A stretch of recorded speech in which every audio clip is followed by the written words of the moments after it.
My son sat on a wet park bench with 3 suitcases and my 5-year-old grandson shivering beside him. When I rolled down the window of my beat-up 1990 Ford truck, I asked him why he was not at the architecture firm.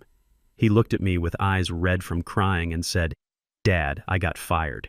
Richard said our bloodline was not worthy of his family name. He kicked us out. I did not scream. I did not yell. I just smiled a cold, hard smile and unlocked the passenger door. "Get in the car," I said. Richard Sterling thought he had just thrown out the trash, but he had no idea he had just declared war on the man who secretly owned the mortgage to his entire life. Before I tell you how I brought a billionaire to his knees, please like and subscribe to the channel. Let me know in the comments if you have ever been underestimated by arrogant people.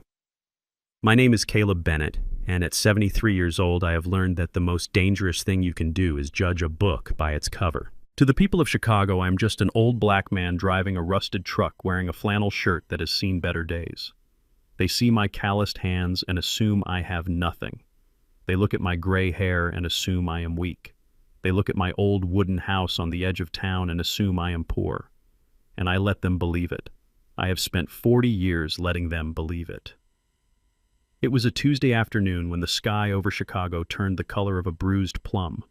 The rain had started as a drizzle but was quickly turning into a downpour. I was driving my old Ford pickup down near Lincoln Park, just taking the long way home after inspecting one of the warehouses I own. Nobody knows I own it. To the tenants, I am just the maintenance guy who comes to fix the leaky pipes. That is how I like it. Silence is profitable. Noise is expensive. I saw them before they saw me. It is a sight a father never wants to see. My son Damon was sitting on a park bench, completely exposed to the elements. Beside him was my grandson Leo, huddled under a thin jacket trying to stay dry. 3 large suitcases were stacked next to them, getting soaked by the rain. Damon is 32 years old. He is a brilliant architect. He is a good man. He has a gentle soul, too gentle perhaps for the sharks he married into.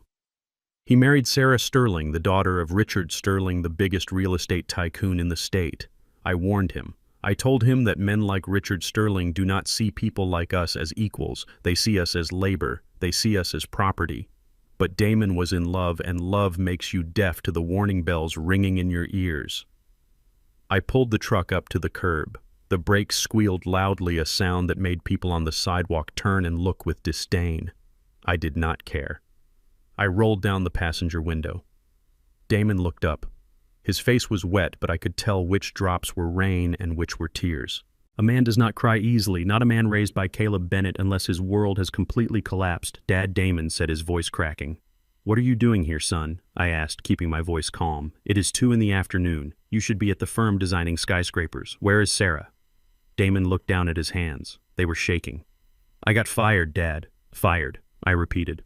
The wipers on my truck slapped back and forth, creating a rhythm to the tension rising in my chest.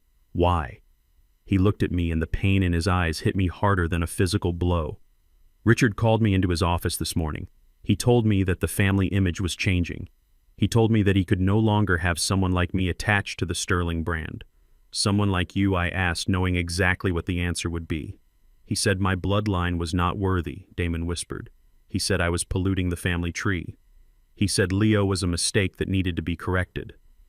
I looked at my grandson. 5 years old, innocent, beautiful.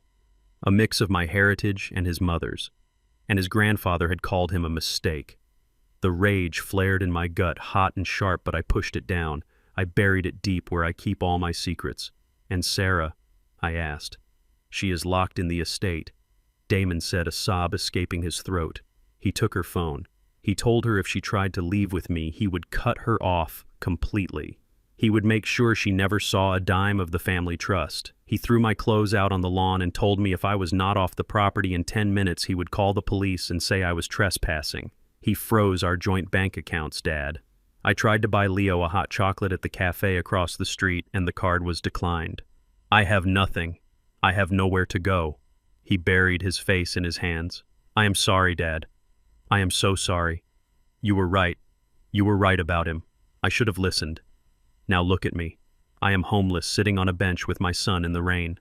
I looked at the 3 suitcases. I looked at the boy shivering. I looked at the skyscrapers of Chicago rising in the distance, many of them built on land that I secretly owned, Richard Sterling. The name tasted like bile in my mouth. I knew Richard Sterling. Not as an equal, but from a lifetime ago. 40 years ago, I was the janitor in the first building Richard Sterling ever built. I mopped the floors while he walked past me in his Italian suits, kicking over my bucket without even looking down to apologize. I was invisible to him then. I am invisible to him now. He thinks he is a god in this city. He thinks he can discard people like used tissues. He thinks that because I drive a truck that sounds like a dying tractor and live in a small wooden house that I am powerless. He does not know that while he was inheriting his wealth, I was building mine. He does not know that while he was buying yachts, I was buying industrial zones. He does not know that the Phoenix Holdings Group, the mysterious investment firm that holds the debt on his precious new skyscraper project, is run by the old black man he probably does not even remember. Damon looked at me expecting anger. He expected me to lecture him. He expected me to say, "I told you so." He looked like a beaten dog waiting for one last kick. Instead, I leaned over and pushed the passenger door open. "Put the bags in the back," I said, my voice steady as a rock. "Get Leo in the truck. It is cold out there." "Dad, I can't go back to your place," Damon stammered. "I can't be a burden. I need to figure this out. I need to find a motel." "With what money?" I asked. He fell silent. "Get in the truck, Damon. You are coming home." He hesitated for a second longer, his pride warring with his desperation. Then he nodded. He picked up Leo, who immediately reached out for me. Grandpa Leo said, his teeth chattering, "I want to go home." "We are going home, little man," I said, softening my voice for the boy. "Grandpa has got you." Damon loaded the wet suitcases into the bed of the truck, covering them with an old tarp I kept back there. He climbed into the passenger seat, holding Leo on his lap. The truck cab smelled of old coffee and engine oil, a smell that Damon used to hate when he was a teenager, but now he inhaled it like it was oxygen. I put the truck in gear. The engine roared to life with a loud clanking sound. Damon looked at me. "Dad, what are we going to do?" "Richard said he is going to file for custody of Leo. He said he is going to prove I am unfit to be a father because I have no income and no home. He said he is going to erase me from Leo's life." I gripped the steering wheel.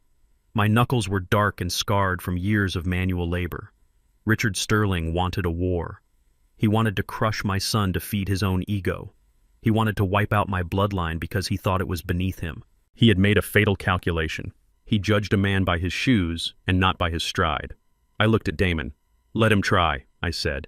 "But Dad, he is a billionaire," Damon said, despair in his voice. "He has lawyers, he has judges in his pocket, he has power. What do we have? We have this old truck and your pension. We cannot fight him." I merged into traffic, driving past the towering glass structure of the Sterling headquarters. I looked up at the penthouse office where Richard was probably sitting right now, sipping his scotch and congratulating himself on cleaning up his family tree. I smiled. It was not a nice smile. It was the smile of a hunter who has just seen the prey step into the trap. "Damon," I said, keeping my eyes on the road. "You think Richard Sterling is the only man in this city with secrets? You think he is the only one who knows how to play the game?" Damon looked at me confused. "What do you mean?" I reached into the glove compartment and pulled out a dry towel for Leo. "I mean that Richard Sterling just made the biggest mistake of his life. He thinks he kicked a dog, but he just woke up a lion." I drove us away from the city center, heading toward the outskirts where my small, modest home stood. To the world, I was Caleb, the retired janitor. But inside my head, the gears were already turning. I was mentally reviewing my assets. I was calculating liquidity. I was drafting the text message I would send to my private attorney the moment we got inside. Damon leaned his head against the cool glass of the window. "I just want my wife back, Dad. I just want my dignity back." "You will get it all back, son," I promised him. "And you will get something else too." "What is that?" "You are going to get a front row seat to watch a giant fall." The rain beat harder against the windshield as we drove. It was the kind of storm that washed away the dirt and revealed what was underneath. Richard Sterling had started a storm, but he forgot that some people know how to build arcs and some people know how to command the lightning.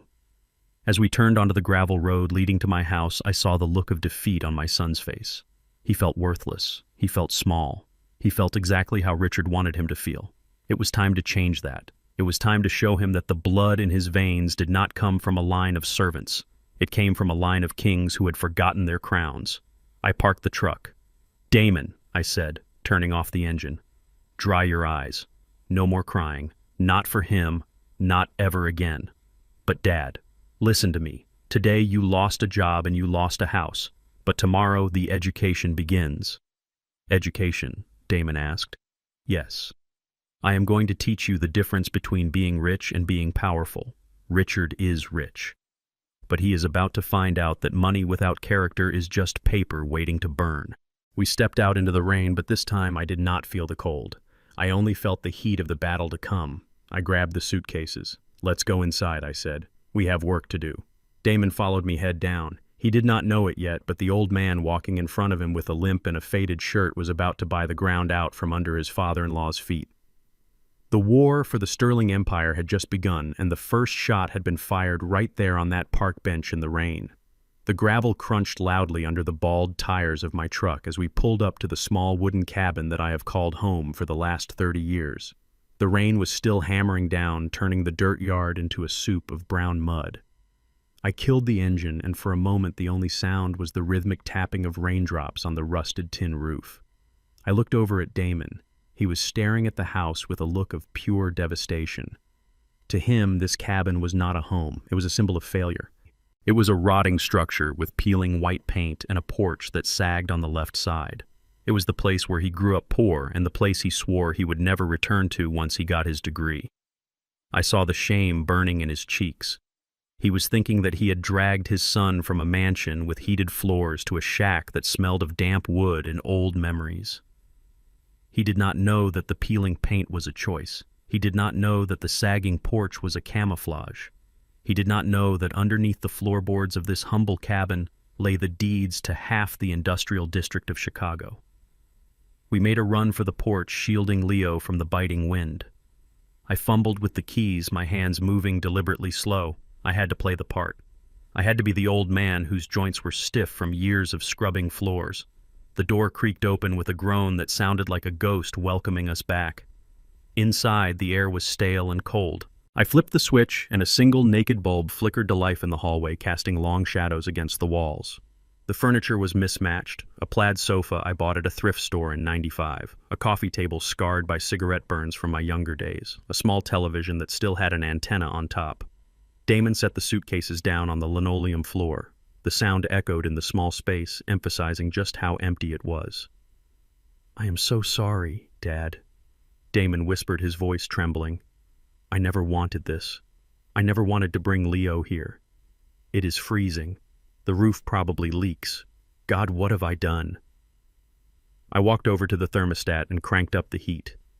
The old furnace in the basement clanked and groaned before roaring to life, pushing warm air through the vents. "It is a roof over your head, son," I said, walking to the kitchen to fill the kettle. "And it is paid for. Nobody can kick you out of here. Nobody can tell you that you are not worthy of this floor space." Damon sat down on the edge of the sofa, pulling Leo onto his lap. The boy looked around with wide eyes, taking in the poverty of his grandfather's life. "Is this where you live?" Grandpa Leo asked. "It is very small. It is cozy," I said, smiling at him. "And it is safe." Just then a sound sliced through the quiet air like a knife. It was a cell phone ringing. Not mine. Mine was an ancient flip phone that I kept turned off most of the time. It was Damon's phone lying on top of one of the wet suitcases. Damon froze. He stared at the screen as if it were a bomb about to detonate. The screen lit up the dark room. "It is him," Damon said. "It is Richard." "Answer it," I said. "Put it on speaker." Damon hesitated, his hand shaking as he reached for the device. He swiped the screen and tapped the speaker button. The voice that filled my small living room was smooth, arrogant, and dripping with the kind of entitlement that only comes from generations of unearned wealth. Damon Richards' voice boomed. "I assume you have found a gutter to crawl into by now." Damon swallowed hard. "I am at my father's house, Richard. Where is Sarah? Let me talk to her." A cruel laugh echoed from the phone. "Your father's house? Oh, you mean that termite-infested shack on the south side. I am surprised it is still standing. Listen to me closely, Damon, because I am only going to say this once. You have 24 hours. 24 hours for what Damon asked. To sign the divorce papers my lawyers are emailing you. If you sign them quietly and disappear, I will give you a small settlement. Enough to rent a studio apartment for a year.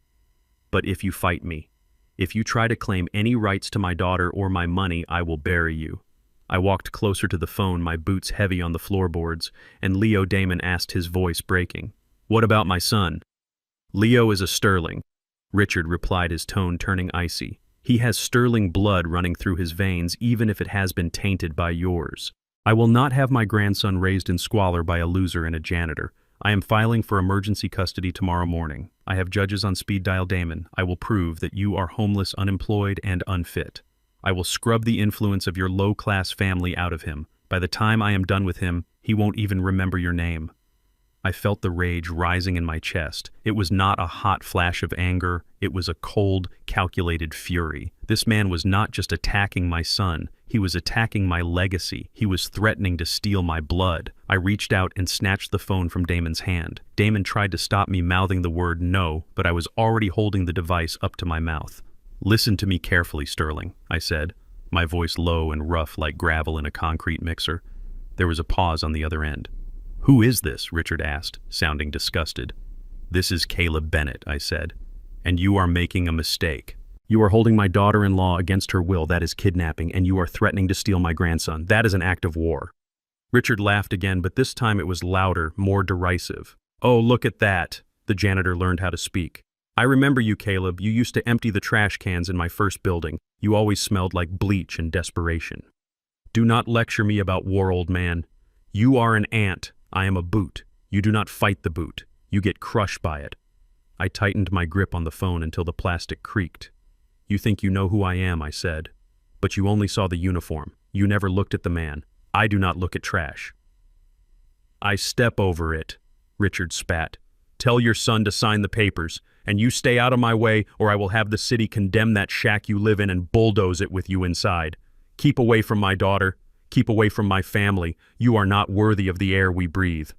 The line went dead. Silence rushed back into the room, heavy and suffocating. Damon had his face buried in his hands. He was sobbing quietly, his shoulders shaking. He was broken. He believed every word Richard had said. He believed we were ants. He believed we were powerless. I looked at the phone in my hand. I looked at the black screen. "Dad, I told you," Damon wept. "He is going to take Leo. He is going to take everything. We can't fight him. He is a billionaire." I placed the phone gently on the table. I walked over to my son and placed a hand on his shoulder. My grip was iron. "Stand up, Damon," I said. He looked up at me, confused by the steel in my voice. "Dad, just leave it." "Stand up," I commanded. He slowly rose to his feet, wiping his eyes. I looked him dead in the eye. "He called me a janitor," I said. And he was right. I was a janitor. I cleaned his toilets. I waxed his floors. I emptied his trash. But he forgot one thing. The janitor has the master keys. The janitor sees everything. The janitor knows where the bodies are buried because he is the one who has to clean up the mess. I turned away from him and walked down the narrow hallway toward my bedroom. "Where are you going?" Damon asked, his voice filled with panic. "Dad, do not do anything stupid. Do not call him back." I did not answer. I walked into my bedroom and closed the door behind me. The room was sparse. A single bed, a dresser, a crucifix on the wall. It was the room of a monk, the room of a man who needed nothing. I knelt down beside the bed. My knees cracked, but I did not feel the pain. I reached underneath the frame and pulled out an old, dusty shoebox. It was a cardboard box for a pair of work boots I bought 20 years ago. To anyone looking, it was just junk. I sat on the edge of the bed and lifted the lid. Inside, there were no shoes. Nestled in the custom-cut black foam was a device that Richard Sterling would not expect to find in a poor man's shack. It was a satellite phone. Heavy. Military-grade. Encrypted. The kind of phone used by heads of state and black market warlords. Beside it lay a small black ledger bound in leather. I picked up the phone. It felt heavy in my hand. Heavy with potential. Heavy with consequences. Richard Sterling wanted to play a game of power. He wanted to use his money as a weapon. He thought I was bringing a knife to a gunfight. He had no idea that I was the one who manufactured the guns. I pressed the power button. The screen glowed a soft green, illuminating my face in the dark room. It searched for a signal connecting to a satellite orbiting somewhere miles above the Earth. Signal acquired. I dialed a number I had not called in 5 years. I waited. 1 ring, 2 rings. A voice answered on the other end, crisp. professional, alert. "Mr. Bennett," the voice said, "we did not expect to hear from you. Is everything all right?" I looked at the rain streaking against my bedroom window. I thought about my grandson shivering in the other room. I thought about the fear in my son's eyes. I thought about Richard Sterling laughing in his penthouse thinking he had won. "No, Jensen," I said, my voice calm and deadly. "Everything is not all right." "What do you need, sir?" the lawyer asked. "I want you to initiate Protocol Obsidian," I said. There was a pause on the line, a hesitation. Protocol Obsidian was the nuclear option. It was total war. "Sir, are you sure?" the lawyer asked. "That will authorize the liquidation of assets to purchase hostile debt. It will trigger a massive aggressive acquisition strategy. It will expose Phoenix Holdings." "I do not care," I said. "Target, sir. Richard Sterling," I said. "I want you to buy his debt. I want you to buy his loans. I want you to find every person he owes money to and buy the paper. I want to own the mortgage on his house. I want to own the lease on his car. I want to own the air he breathes." "Understood, sir. We will begin immediately." "And Jensen." "Yes, sir. I want a meeting with the head of the City Zoning Commission. Tonight. Consider it done." I hung up the phone. The screen went black. I sat there for a moment in the darkness listening to the wind howl outside. Richard gave me 24 hours to surrender. I only needed 1 hour to end him. I put the phone back in the box and closed the lid. I stood up and smoothed out my flannel shirt. I looked in the mirror. I saw the gray hair. I saw the wrinkles. But behind the eyes, I saw the young man who had scrubbed floors for $10 an hour, fueled by a hunger that never went away. I opened the bedroom door and walked back out into the living room. Damon was pacing back and forth, holding Leo. He looked at me, expecting to see a defeated old man. "Dad, what are we going to do?" he asked again, desperate for an answer. I walked to the kitchen and opened the cupboard, taking out a can of soup. "First," I said, "we are going to feed Leo. Then you are going to get a good night's sleep." But Richard, Damon stammered. "The 24 hours. I opened the can with a sharp snap. "Forget about the 24 hours, I said, dumping the soup into a pot. "Richard thinks he set a timer on us, but he just set a timer on himself." I turned on the stove and the blue flame flickered to life. "By this time tomorrow, son," I said, stirring the soup slowly, "Richard Sterling is going to wish he had never learned to dial a phone. Now set the table. We eat. Then we hunt." The next morning the sun did not shine. The sky was a sheet of gray steel that matched the feeling in my gut. I watched from the kitchen window as Damon walked out to my old truck wearing his best suit. It was an Italian suit worth $2,000, a remnant of his life as a Sterling. But against the backdrop of my peeling porch and the overgrown weeds in the yard, he just looked like a man wearing a costume to his own funeral. He was going to find work. He told me that with his portfolio and his experience designing the skyline of this city, he would have a job by lunch. He said he would rent a new apartment by dinner. He was trying to be brave. He was trying to prove that he did not need the Sterling name to survive. I poured my coffee and said nothing. I knew something he did not. I knew that Richard Sterling did not just fire people. He erased them. Damon returned 6 hours later. He did not look like the same man who had left. His shoulders were slumped. His tie was loose. He walked into the house and collapsed onto the sagging sofa, staring blankly at the wall. "They all said no, Dad," he whispered. "Every single firm." I sat down opposite him. "Even the ones who used to beg me to work for them," Damon continued, his voice hollow. "I went to Miller and Associates. I went to Blue Sky Design. I walked into the lobby and the receptionist looked at me like I was carrying a disease. The hiring manager at Miller actually came out and told me to leave. He said Richard Sterling called everyone in the city this morning. He told them that if anyone hired Damon Bennett Sterling Corp. would pull every contract and sue them into bankruptcy." I nodded slowly. The blacklist. It was a classic move for a bully with deep pockets. Starve the enemy. Cut off their supply lines. Make them beg. "I am toxic, Dad," Damon said, tears welling in his eyes. "I am a pariah. I have an Ivy League degree and 10 years of experience, and I cannot even get a job drafting blueprints for a parking lot." Just then a small cough came from the bedroom. It was a wet hacking sound that made every hair on my arms stand up. Damon jumped up and ran into the room. I followed him. Leo was lying on the bed wrapped in 3 blankets. His face was flushed red. His skin was burning hot. The rain from yesterday had done its work. "He is burning up," Damon said, panic rising in his voice. He touched Leo's forehead. "Dad, he is really hot. We need Tylenol. We need antibiotics. We need a doctor. Take him to the urgent care on 4th Street, I said. Damon pulled out his wallet. His hands were shaking so hard he dropped his credit card. He picked it up and stared at it. "I can't," he said. "The app." I checked the banking app on the way home. Richard froze the joint accounts. He claimed fraud. The bank locked everything pending an investigation. "I have $0, Dad. I have -$. He looked at his sick son, and then he looked at me. The shame on his face was absolute. A father who cannot buy medicine for his child feels like he has failed at the only job that matters. "I don't have any cash," Damon whispered. "I don't even have enough for a bottle of aspirin."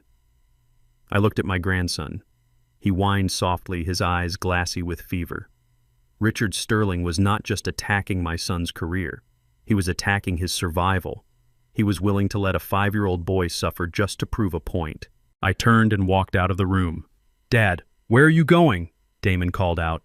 I walked to the kitchen. I knelt down beside the refrigerator and pried loose a loose floorboard. It was a hiding spot I used to use back when I really was poor, back when I had to hide money from bill collectors. Now I used it for a prop. I pulled out a rusty coffee can. Inside was a roll of cash, 1s, 5s, a few 20s. The bills were wrinkled and smelled of old coffee grounds. It looked like the sad, desperate savings of an old man who didn't trust banks. I walked back into the bedroom and shoved the roll of bills into Damon's hand. "Take it," I said. Damon looked at the money. He saw the 1s and 5s. He thought this was everything I had. He thought this was my life savings, my funeral fund, my food money. "Dad, no," he said, trying to push it back. "I can't take this. This is all you have. Take the damn money, Damon." I snapped, my voice harsh to cover the emotion. "It is not for you, it is for the boy." He looked at Leo shivering on the bed. Then he looked at the crumpled bills in his hand. He swallowed his pride. He nodded. "I will pay you back, Dad," he choked out. "I swear to God I will pay you back every cent." "Go," I said. "Take the truck. Get the medicine. Get him some soup. Go." Damon scooped Leo up in his arms and ran out the door. I heard the truck engine cough and sputter before roaring to life. I watched through the window until the taillights disappeared around the bend. The silence returned to the cabin. But the air was different now. The air was charged with electricity. I waited 1 minute, 2 minutes. Then I stopped being the retired janitor. I walked into my bedroom and pulled the satellite phone from the shoebox again. I sat on the edge of the bed, my posture straightening.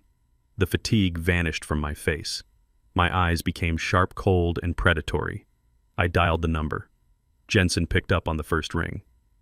"Go ahead, sir," Jensen said. I looked at the peeling wallpaper in my bedroom. I thought about Damon's face when he realized he couldn't feed his son. I thought about Richard Sterling sitting in his air-conditioned office thinking he had won the game because he cut off a credit card. "What is the status of the debt acquisition?" I asked. "We have secured 30% of the outstanding loans from the mid-level banks," Jensen reported. "We are moving on the major notes now. Sterling Corp is over-leveraged, sir. He borrowed heavily to build the Skyline Tower. If we buy the note from Liberty Bank, we will own the mortgage on his headquarters." "Buy it," I said. "Sir, Liberty Bank will want a premium. It will cost us $20 million above market value to get them to sell the note quietly without alerting Richard."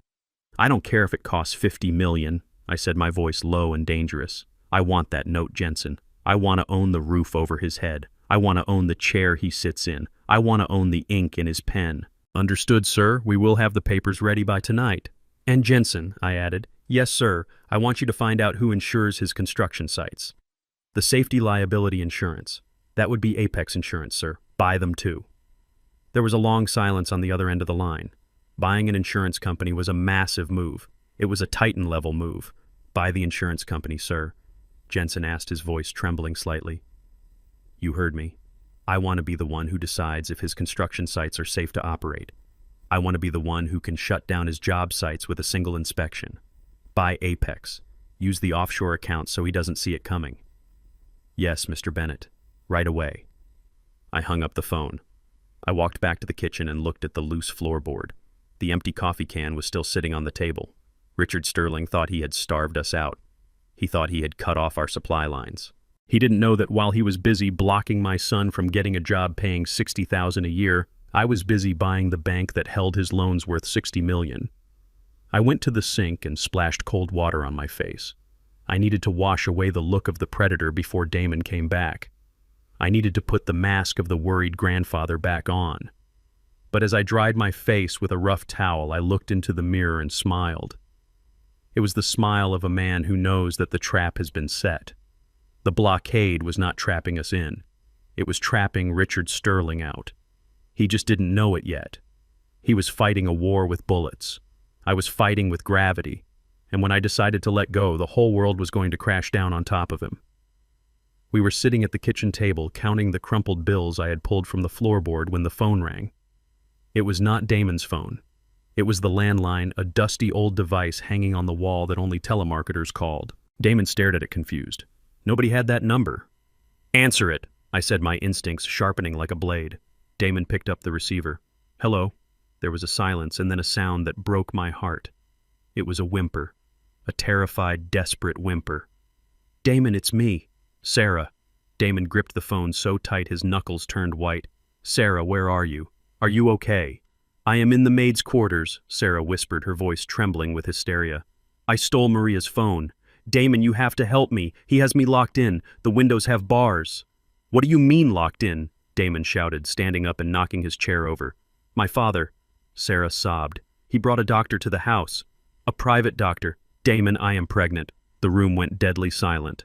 I looked at my son. His eyes went wide. "Pregnant," he breathed. "I am 8 weeks along," Sarah cried. "But Richard found out. He saw the test in the trash. He says..." "Oh God. Damon, he says he won't let another mistake pollute his house. He says I have to choose. He scheduled a procedure for tomorrow morning here at the house. He said if I don't do it, he will declare me mentally incompetent and have me committed. He says I have to choose between the baby and my freedom." A roar ripped through Damon's throat. It was a primal sound, a sound of pure, unadulterated rage. He slammed the phone down on the table but kept it on speaker. "I am coming for you," he screamed. "I am coming right now. I will kill him. I swear to God, I will kill him." Damon was already moving toward the door. His fists clenched, his eyes blind with bloodlust. He was going to drive to the Sterling estate and beat Richard Sterling to death with his bare hands, and he would end up in prison for life exactly where Richard wanted him. "Damon, stop," I barked. He didn't hear me. He was already reaching for the keys. I moved faster than a 73-year-old man should move. I grabbed his arm. My grip was like a steel vise honed by 40 years of turning wrenches. I spun him around and shoved him against the wall. "Let me go, Dad!" Damon screamed, struggling against me. "He is going to kill my child." "You walk out that door with your fist swinging and you lose everything," I yelled into his face. "You touch one hair on his head and he wins. He wants you to be the violent thug he tells everyone you are. Do not give him the satisfaction." Damon slumped against the wall, sliding down until he hit the floor. He buried his face in his hands, sobbing uncontrollably. "Then what do we do, Dad? We can't leave her there." "We are going to get her," I said, smoothing down my shirt. "But we are going to do it my way. We use the law. We use his own game against him." I grabbed the keys from the counter. "Get in the truck," I said. The drive to the Sterling estate was a journey between two worlds. We left the cracked pavement and chain-link fences of my neighborhood and entered the manicured, tree-lined streets of the wealthy. My old Ford truck rattled and coughed, struggling up the steep hills. People in luxury sedans stared at us with disgust as we passed. We were an oil stain on their perfect canvas. Damon sat in the passenger seat, bouncing his leg nervously. "What is the plan, Dad?" he asked. "We can't just knock on the door. He has armed security." I did not answer. I was checking my watch. I had made a call before we left the house. A call to the precinct captain of the North District, a man whose son's college tuition I had anonymously paid for 5 years ago. I didn't ask for a favor. I just reported a crime. We pulled up to the massive iron gates of the Sterling estate. It looked less like a home and more like a fortress. A guard booth stood at the entrance. A man in a uniform stepped out, his hand resting on his holster. He looked at my truck with a sneer. "Lost, are we?" the guard asked, chewing gum. "Deliveries are in the back. Open the gate," I said, my voice low and steady. "We are here for Sarah Bennett." The guard laughed. "Oh, you must be the ex-husband. Mr. Sterling said you might show up. Turn around, pal. This is private property. If you are not gone in 10 seconds, I am authorized to use force." Damon leaned across me, shouting out the window. "My wife is in there! Let me in!" The guard unholstered his taser. "Last warning, turn around." Suddenly, the massive mahogany front doors of the mansion opened. Richard Sterling stepped out onto the balcony overlooking the driveway. He was wearing a white linen suit holding a glass of scotch. He looked down at us like we were insects crawling on his driveway. "I see the trash has arrived," Richard shouted, his voice echoing in the courtyard. "Let her go!" Richard, Damon yelled, climbing out of the truck. Richard took a sip of his drink. "She doesn't want to see you, Damon. She is resting. She has a big medical procedure tomorrow. We are cleaning up her life, getting rid of the parasites." "You are a monster," Damon screamed. "And you are trespassing," Richard replied calmly. "Guard, remove them." The guard stepped forward, raising the taser. I checked my watch again. 3, 2, 1. The sound of sirens cut through the air. Not one siren. 5. Blue and red lights flashed against the impeccably trimmed hedges. 3 police cruisers screeched to a halt behind my truck, blocking the driveway. Richard's face dropped. He gripped the balcony railing. "What is the meaning of this?" he shouted. An officer stepped out of the lead car. It was Sergeant Miller. He walked past my truck and looked up at the balcony.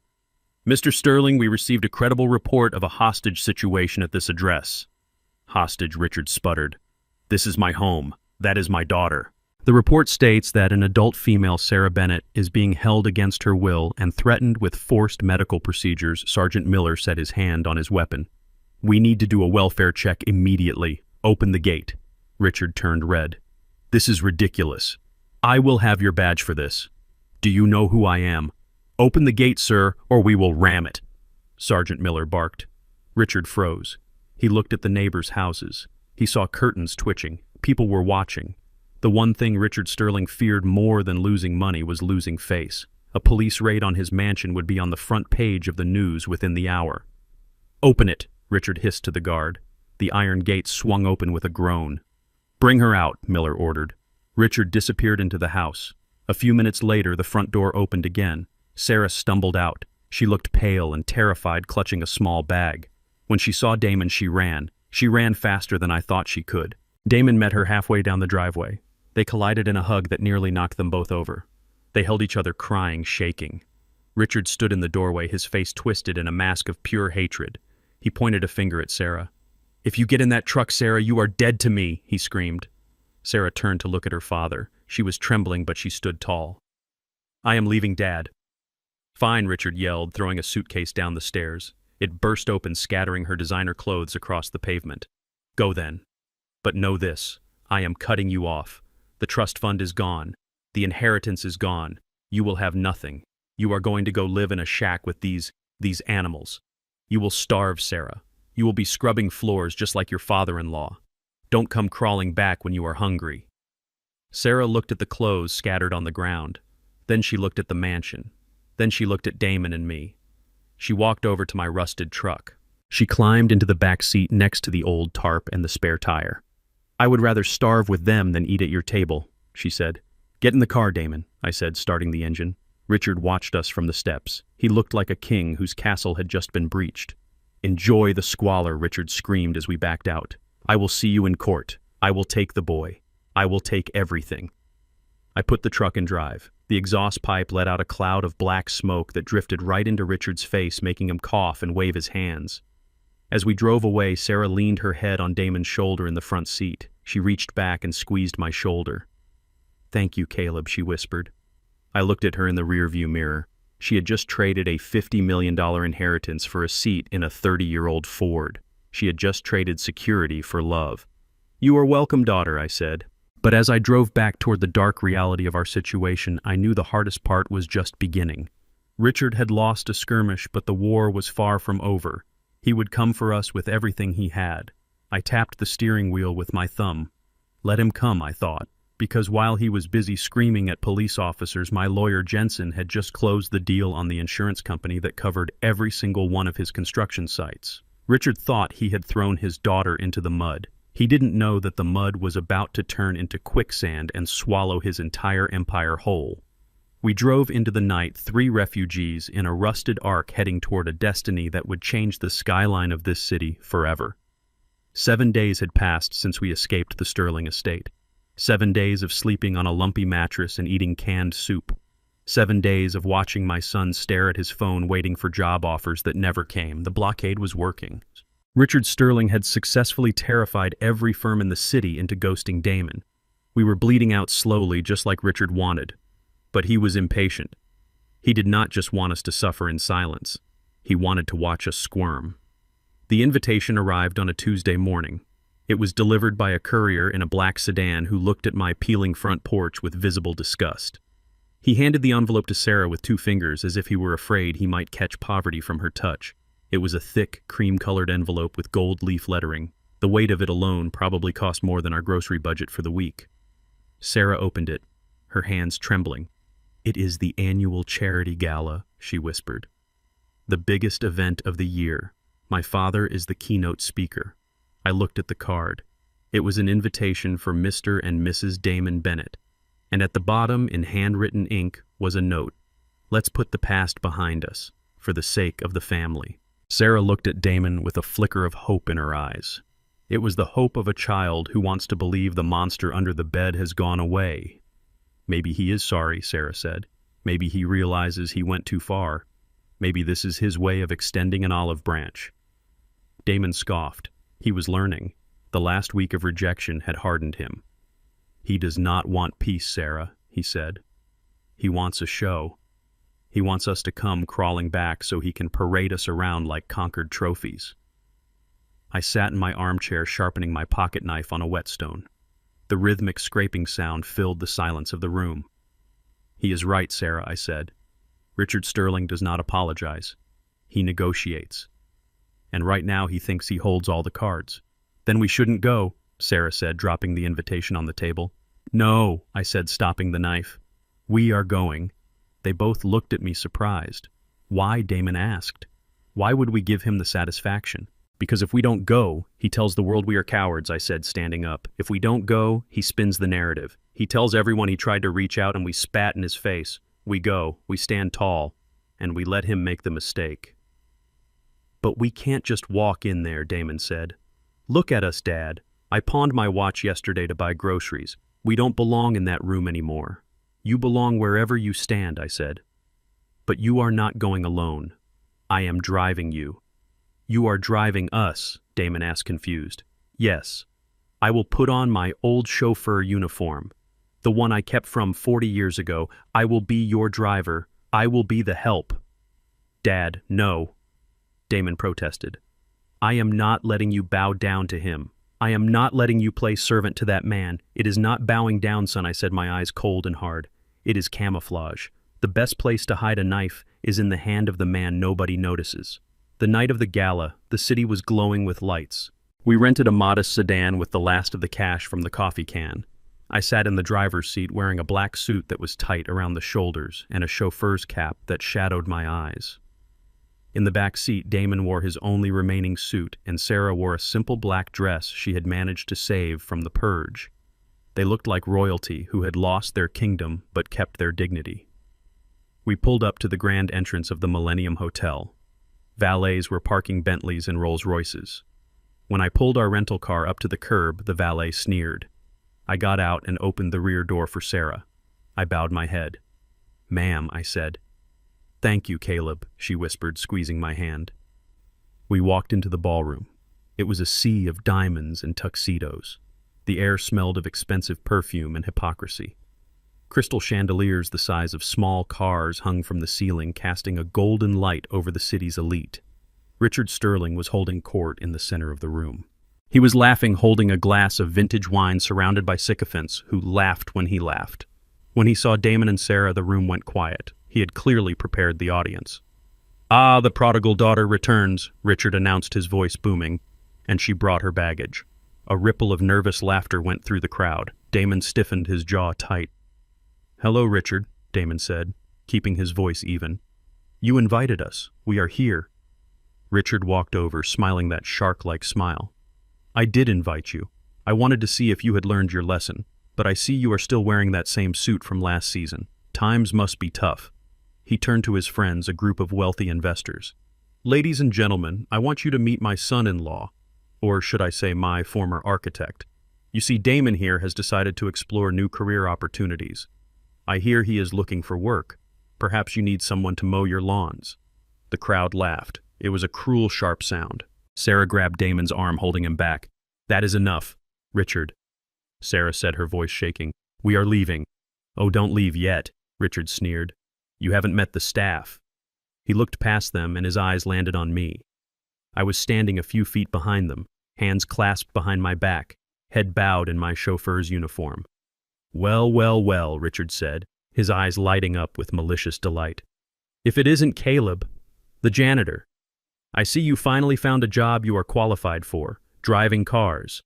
Tell me, Caleb, does the uniform come with a muzzle, or are you allowed to speak to your betters tonight? I slowly lifted my head. I looked him in the eye. I did not blink. Good evening, Mr. Sterling, I said. Richard chuckled. He took a step closer to me, invading my personal space. He smelled of scotch and arrogance. You know I need a refill, he said, swirling his red wine, and since you are clearly the help, perhaps you can be useful for once. He raised his glass as if to hand it to me. But then he tipped his wrist. The dark red wine cascaded out of the glass, splashing all over the front of my black jacket. It soaked into the fabric, running down my chest like a wound. It splattered onto my polished shoes. The room gasped.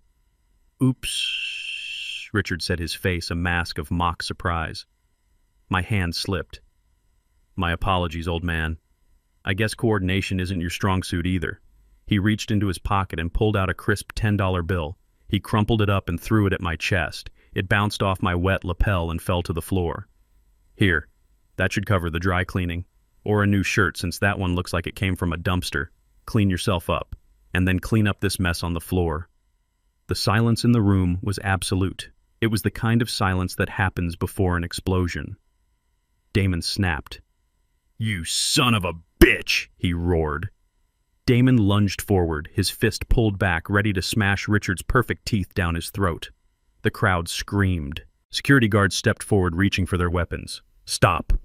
My voice was not loud, but it cracked through the air like a whip. I reached out and grabbed Damon's wrist, just inches from Richard's face. My grip was unbreakable. Damon froze. He looked at me, his eyes wild with rage. Dad, let me go, he hissed. Let me kill him. I looked at my son. I saw the fire in his eyes. It was the same fire I had when I was his age, but fire without control just burns the house down. I pulled his hand down slowly but firmly. I stepped between him and Richard. I did not look at the wine stain on my chest. I did not look at the $10 bill on the floor. I looked at Richard. He was smiling, waiting for the violence, waiting for the excuse to have us arrested and thrown in jail. He wanted the fight. He needed the fight to prove we were savages. Not here, Damon. I said, my voice low, almost a whisper. Not like this. But look at what he did, Damon cried, pointing at the stain. It is just wine, I said calmly. It washes out. But stains on a reputation do not. I turned to Richard. He looked disappointed that the punch hadn't landed. You are a generous man, Mr. Sterling, I said, my voice flat, devoid of emotion. But keep your money. You are going to need every penny of it very soon. Richard laughed. Is that a threat, janitor? It is a weather forecast, I replied. I put a hand on Damon's back and guided him away. Sarah was crying silently, her head down. Come on, I said. The air in here is stale. We walked out of the ballroom. We walked past the staring eyes. We walked past the whispers. We walked out with wine on my chest and shame on my son's face. But as we stepped into the cool night air, I leaned in close to Damon's ear. You did good, son, I whispered. Good, Damon choked out. Dad, he treated you like a dog. He threw money at you, and we did nothing. We just took it. I opened the car door for him. We didn't just take it, Damon, I said. We recorded it, corded. I tapped the small button on the lapel of my soaked jacket. A tiny hidden camera lens glinted in the streetlight. Every word I said, every drop of wine, every laugh from his rich friends, it is all on tape. And while he was busy performing for his audience, my lawyer just finalized the purchase of the bank that holds the loan on this very hotel. Damon looked at me stunned. You bought the hotel, he asked. Not yet, I said, climbing into the driver's seat. Just the debt. But by tomorrow morning, Richard Sterling won't be able to book a room here, let alone host a party. I started the engine. He wanted a show. I said, staring at the hotel entrance where Richard was probably toasting his victory. Well, the curtain is just going up. And he has no idea that he is not the director. He is the clown. The The wine stain on my chauffeur uniform did not wash out. I scrubbed it with bleach. I scrubbed it with soap. I scrubbed it until my knuckles were raw. But the purple mark remained on the cheap fabric, a permanent reminder of the night Richard Sterling tried to buy my dignity for $10. I hung the jacket on the back of the kitchen chair. I did not throw it away. I wanted to see it every morning. I wanted to look at that stain while I drank my coffee. It was not a stain anymore. It was a target. While Richard was likely sleeping off a hangover in his penthouse believing he was the king of the city, I was sitting at my small, wobbly kitchen table with a stack of documents that would make his blood run cold. My lawyer Jensen had done his digging. He found the crack in the foundation of the Sterling Empire. It was a project called the Skyline. It was Richard's vanity project, a 70-story glass monstrosity that he claimed would redefine the city. But the only thing it was redefining was his debt-to-income ratio. The construction was 6 months behind schedule. The unions were threatening to strike. And most importantly, Richard owed $50 million to a consortium of banks that were losing patience. He was drowning. He was moving money from one account to another, robbing Peter to pay Paul, trying to keep the illusion of solvency alive. He needed a miracle. So I decided to give him one. I instructed Jensen to register a new company. We called it Phoenix Holdings. It sounded impressive. It sounded powerful. It sounded like the kind of firm that saved billionaires from their own stupidity. But Phoenix Holdings had no employees. It had no office. It had no board of directors. It was just a shell, a ghost. And the only person pulling the strings was an old black man sitting in a wooden shack with a satellite phone. I sent Jensen into the lion's den on a Wednesday morning. I was not there, but I could see it in my mind. I knew exactly how it played out. Jensen walked into the Sterling headquarters wearing a $3,000 suit carrying a briefcase made of Italian leather. He breezed past the frantic secretaries and the worried accountants. He walked into Richard's office with the confidence of a man who owned the room. Richard was desperate. I knew he was desperate because he took the meeting. Men like Richard Sterling do not take unsolicited meetings with unknown investment firms unless they are staring into the abyss. Jensen sat down and laid the offer on the table. A $50 million capital injection. Immediate liquidity. No questions asked about the delays. No questions about the cost overruns. Just pure cold cash to save the Skyline project. Richard must have thought he was dreaming. He must have thought God himself had sent an angel in a pinstripe suit. He didn't ask where the money came from. He didn't ask who was behind Phoenix Holdings. Greed has a way of blinding a man to the obvious. He just saw the zeros on the check. He signed the preliminary agreement right there on the spot. He invited the Trojan horse into his city, and he even held the gate open for it. Later that afternoon, I was working on the engine of my truck, trying to coax a few more miles out of the alternator. Damon had gone out to a local building supply store. He was trying to pick up some freelance drafting work, doing small renovations for homeowners who didn't care about his last name. It was humbling work for an architect who used to design museums, but Damon was learning that honest work has no shame. I was wiping grease from my hands when I saw Damon's car pull into the driveway. He didn't park. He slammed the brakes and jumped out. He looked pale. He looked like he had seen a ghost. "Dad," he said, his voice shaking. I saw him. Saw who I asked, though I already knew. Richard. I was at the lumber yard on 5th Avenue. I was buying plywood for that garage renovation job. He was there inspecting materials for the Skyline. I stopped wiping my hands. The universe has a funny way of arranging these meetings. "What happened, son?" Damon leaned against the hood of the truck, breathing hard. He came up to me, "Dad." He looked happy. He looked manic. I have not seen him this happy in years. He laughed at me. He saw me loading plywood into the back of my car, and he laughed. What did he say? He told me that I should get used to the heavy lifting.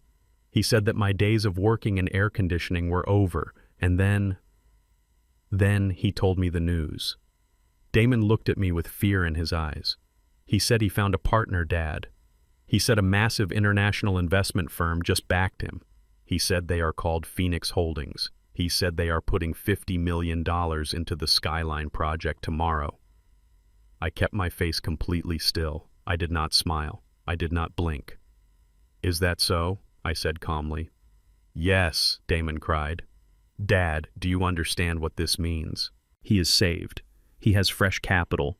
He told me that with this new partner, he is going to buy up every small architecture firm in the city just to make sure I never work again.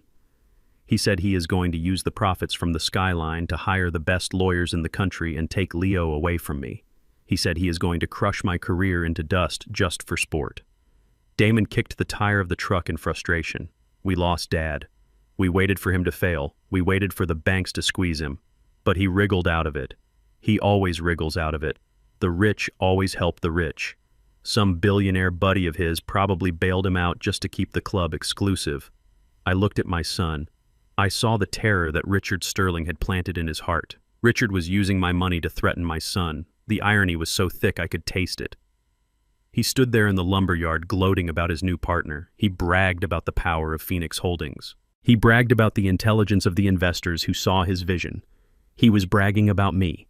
He was bragging about the janitor he had humiliated. He was bragging about the man whose bloodline he called unworthy. He did not know that the hand reaching out to save him was actually the hand that was positioning itself to strangle him. Damon sat down on the muddy grass, defeat radiating from him. I should just give up, he whispered. I should just sign the papers. Maybe if I surrender, he will let me see Leo on weekends. I can't fight a $50 million war, Dad. I just can't. I walked over to him. I wiped the grease from my hands onto a rag. Stand up, Damon. He looked up at me. Stand up, I repeated. He stood up slowly. Listen to me, I said, my voice low and fierce. Richard Sterling is a fool. He is a fool with $50 million, Damon argued. No, I said. He is a fool who just sold the keys to his castle to a stranger because he was too arrogant to check the ID. Damon looked confused. What do you mean? I mean that money is not always a lifeline, son. Sometimes it is a leash, and sometimes it is an anchor. Richard thinks he just got a partner, but what he really got was a boss. But he said he is going to crush me, Damon said. Let him talk, I said. Let him brag. Let him feel invincible. A man who thinks he cannot be touched is a man who stops looking over his shoulder. And that is exactly where we want him. I walked back to the truck and slammed the hood shut. You go inside and wash up. You help Sarah with dinner. You hug your son. And you let Richard Sterling enjoy his victory lap. But Dad, Damon asked, why aren't you worried? He has $50 million. I turned to look at him. The sun was setting, casting long shadows across the yard. Because, son, I know exactly where that money came from. And I know exactly what it is going to do to him. I walked into the house, leaving Damon standing in the driveway. He didn't understand. He couldn't understand. Not yet. I went into my bedroom and opened the shoebox. I took out the satellite phone. There was a text message from Jensen. Contract signed. Funds transferred. We own 51% of the project upon default. I smiled. Richard Sterling thought he had found a savior. He thought he had found a peer. He had walked right up to my son and threatened to destroy him using the very weapon I had forged. He told Damon he was going to crush his career. I sat down on the edge of the bed and looked at the crucifix on the wall. Richard Sterling was about to learn a biblical lesson. He was about to learn that the higher you build your Tower of Babel, the harder the bricks fall when the language changes. And the language had just changed. He was no longer speaking money. He was speaking debt. And the debt collector was sitting in a flannel shirt in a wooden cabin holding the deed to his soul. I texted Jensen back 3 words. Tighten the noose. Tomorrow, the real game would begin. Richard would spend the money. He would restart the construction. He would feel safe. And that is when I would pull the rug out from under him, not by violence, not by shouting, but by simply reading the fine print of the contract he was too arrogant to read. Damon thought the war was over. He was right. It was over. Richard just didn't know he was already dead.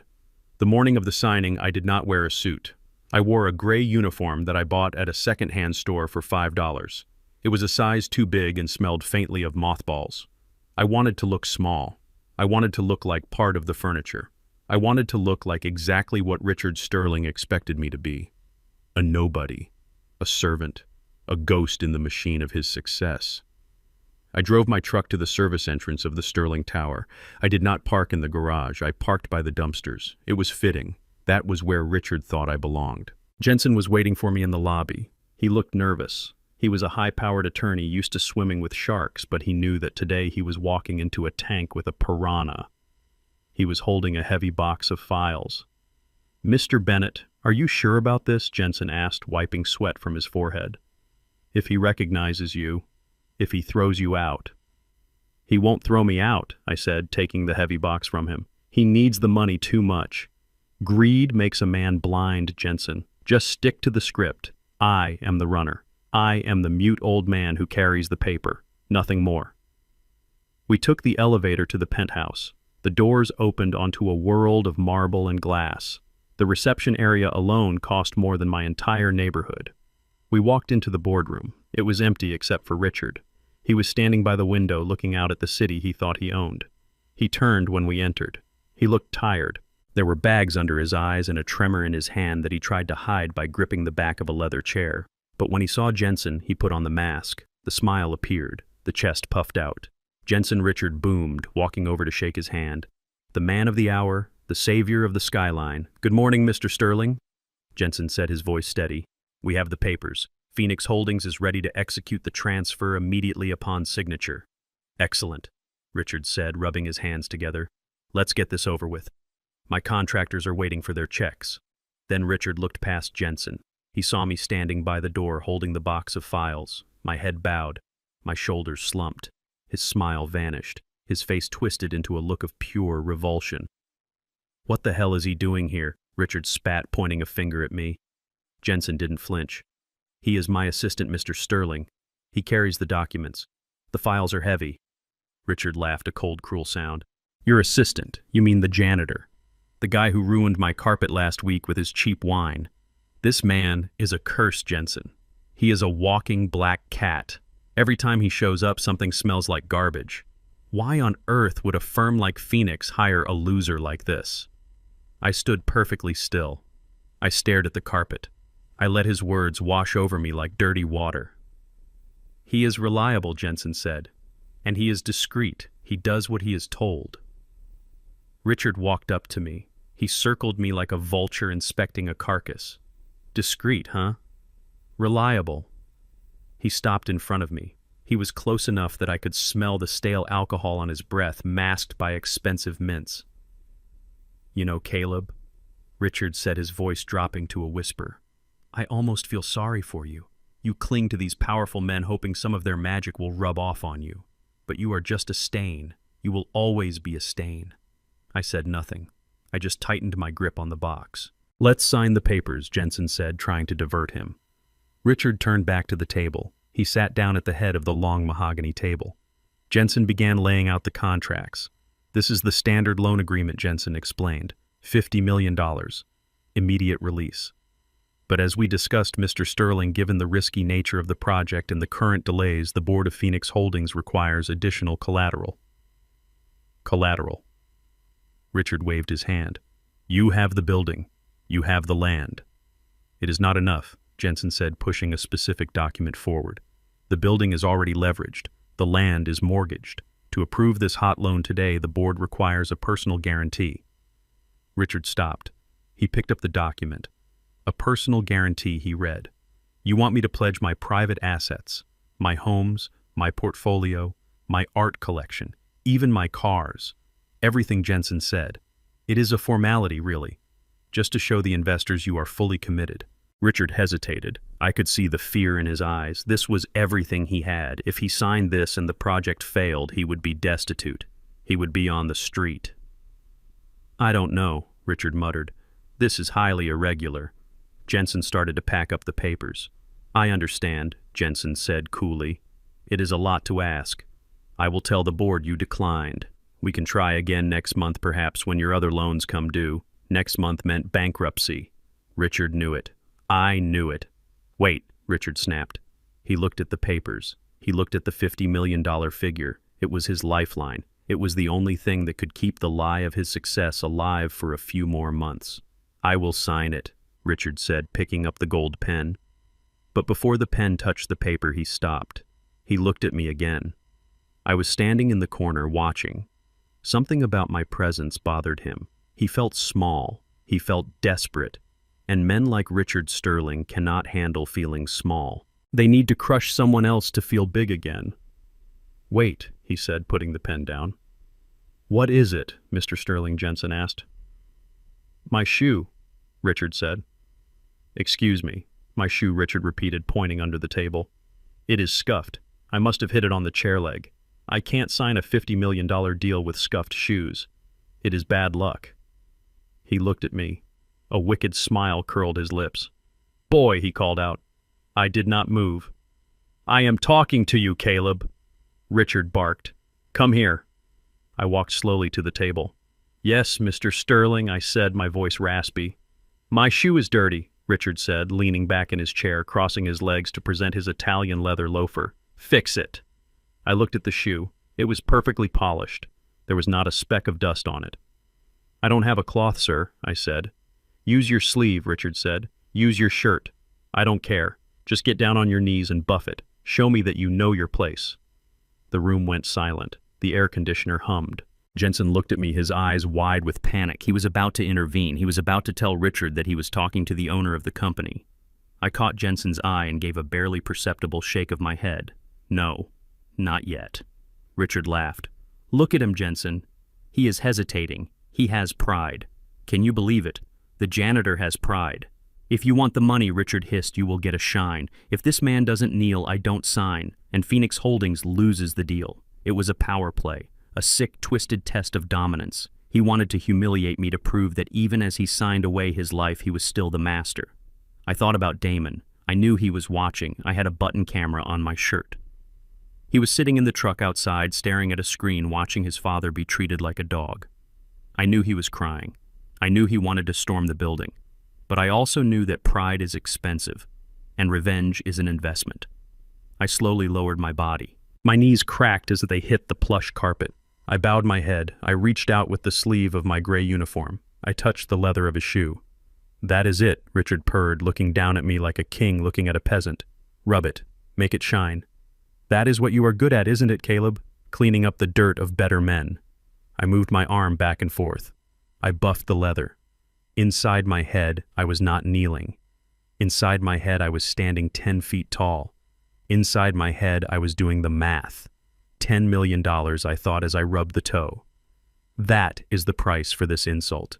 $20 million, I thought as I rubbed the heel. That is the price for making my son watch this. $30 million. That is the price for Sarah. $40 million. That is the price for Leo. $50 million. That is the price for the bloodline you called unworthy. I buffed until the friction warmed the leather. I buffed until I felt Richard relax. He felt powerful now. He felt like he had won. Good, Richard said, kicking my hand away. That is enough. Now get out of my sight before you make me sick. I stood up. My knees ached. My sleeve was ruined, but my spirit was untouched. I walked back to the corner and stood in the shadows. Richard picked up the pen. He signed his name with a flourish. Richard Sterling. He signed the personal guarantee. He signed the asset pledge. He signed the confession of judgment. He handed the papers to Jensen. Done, Richard said, standing up. When do the funds hit? Within the hour, Jensen said, putting the papers into his briefcase. It was a pleasure doing business with you, Mr. Sterling.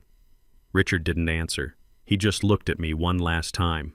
You see, Caleb, he said, pointing at the signed contract, that is the difference between us. I sign checks. You shine shoes. Remember that. I looked at him. I really looked at him. I saw a man standing on a trapdoor holding the rope that would snap his own neck. I will remember it, Mr. Sterling, I said. I will remember it every single day. Jensen and I walked out of the office.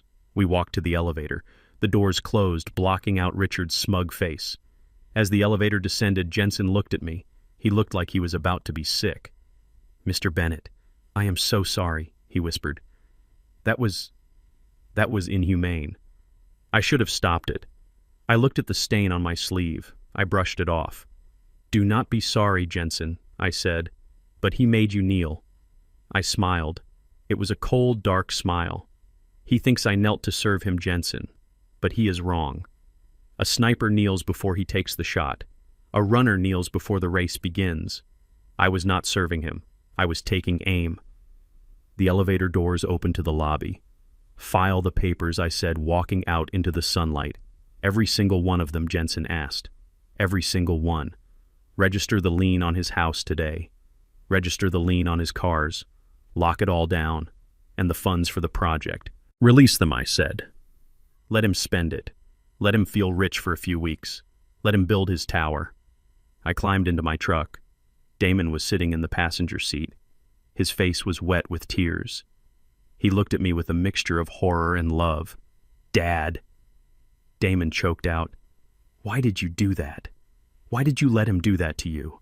I started the engine. I looked at the Sterling Tower rising above us.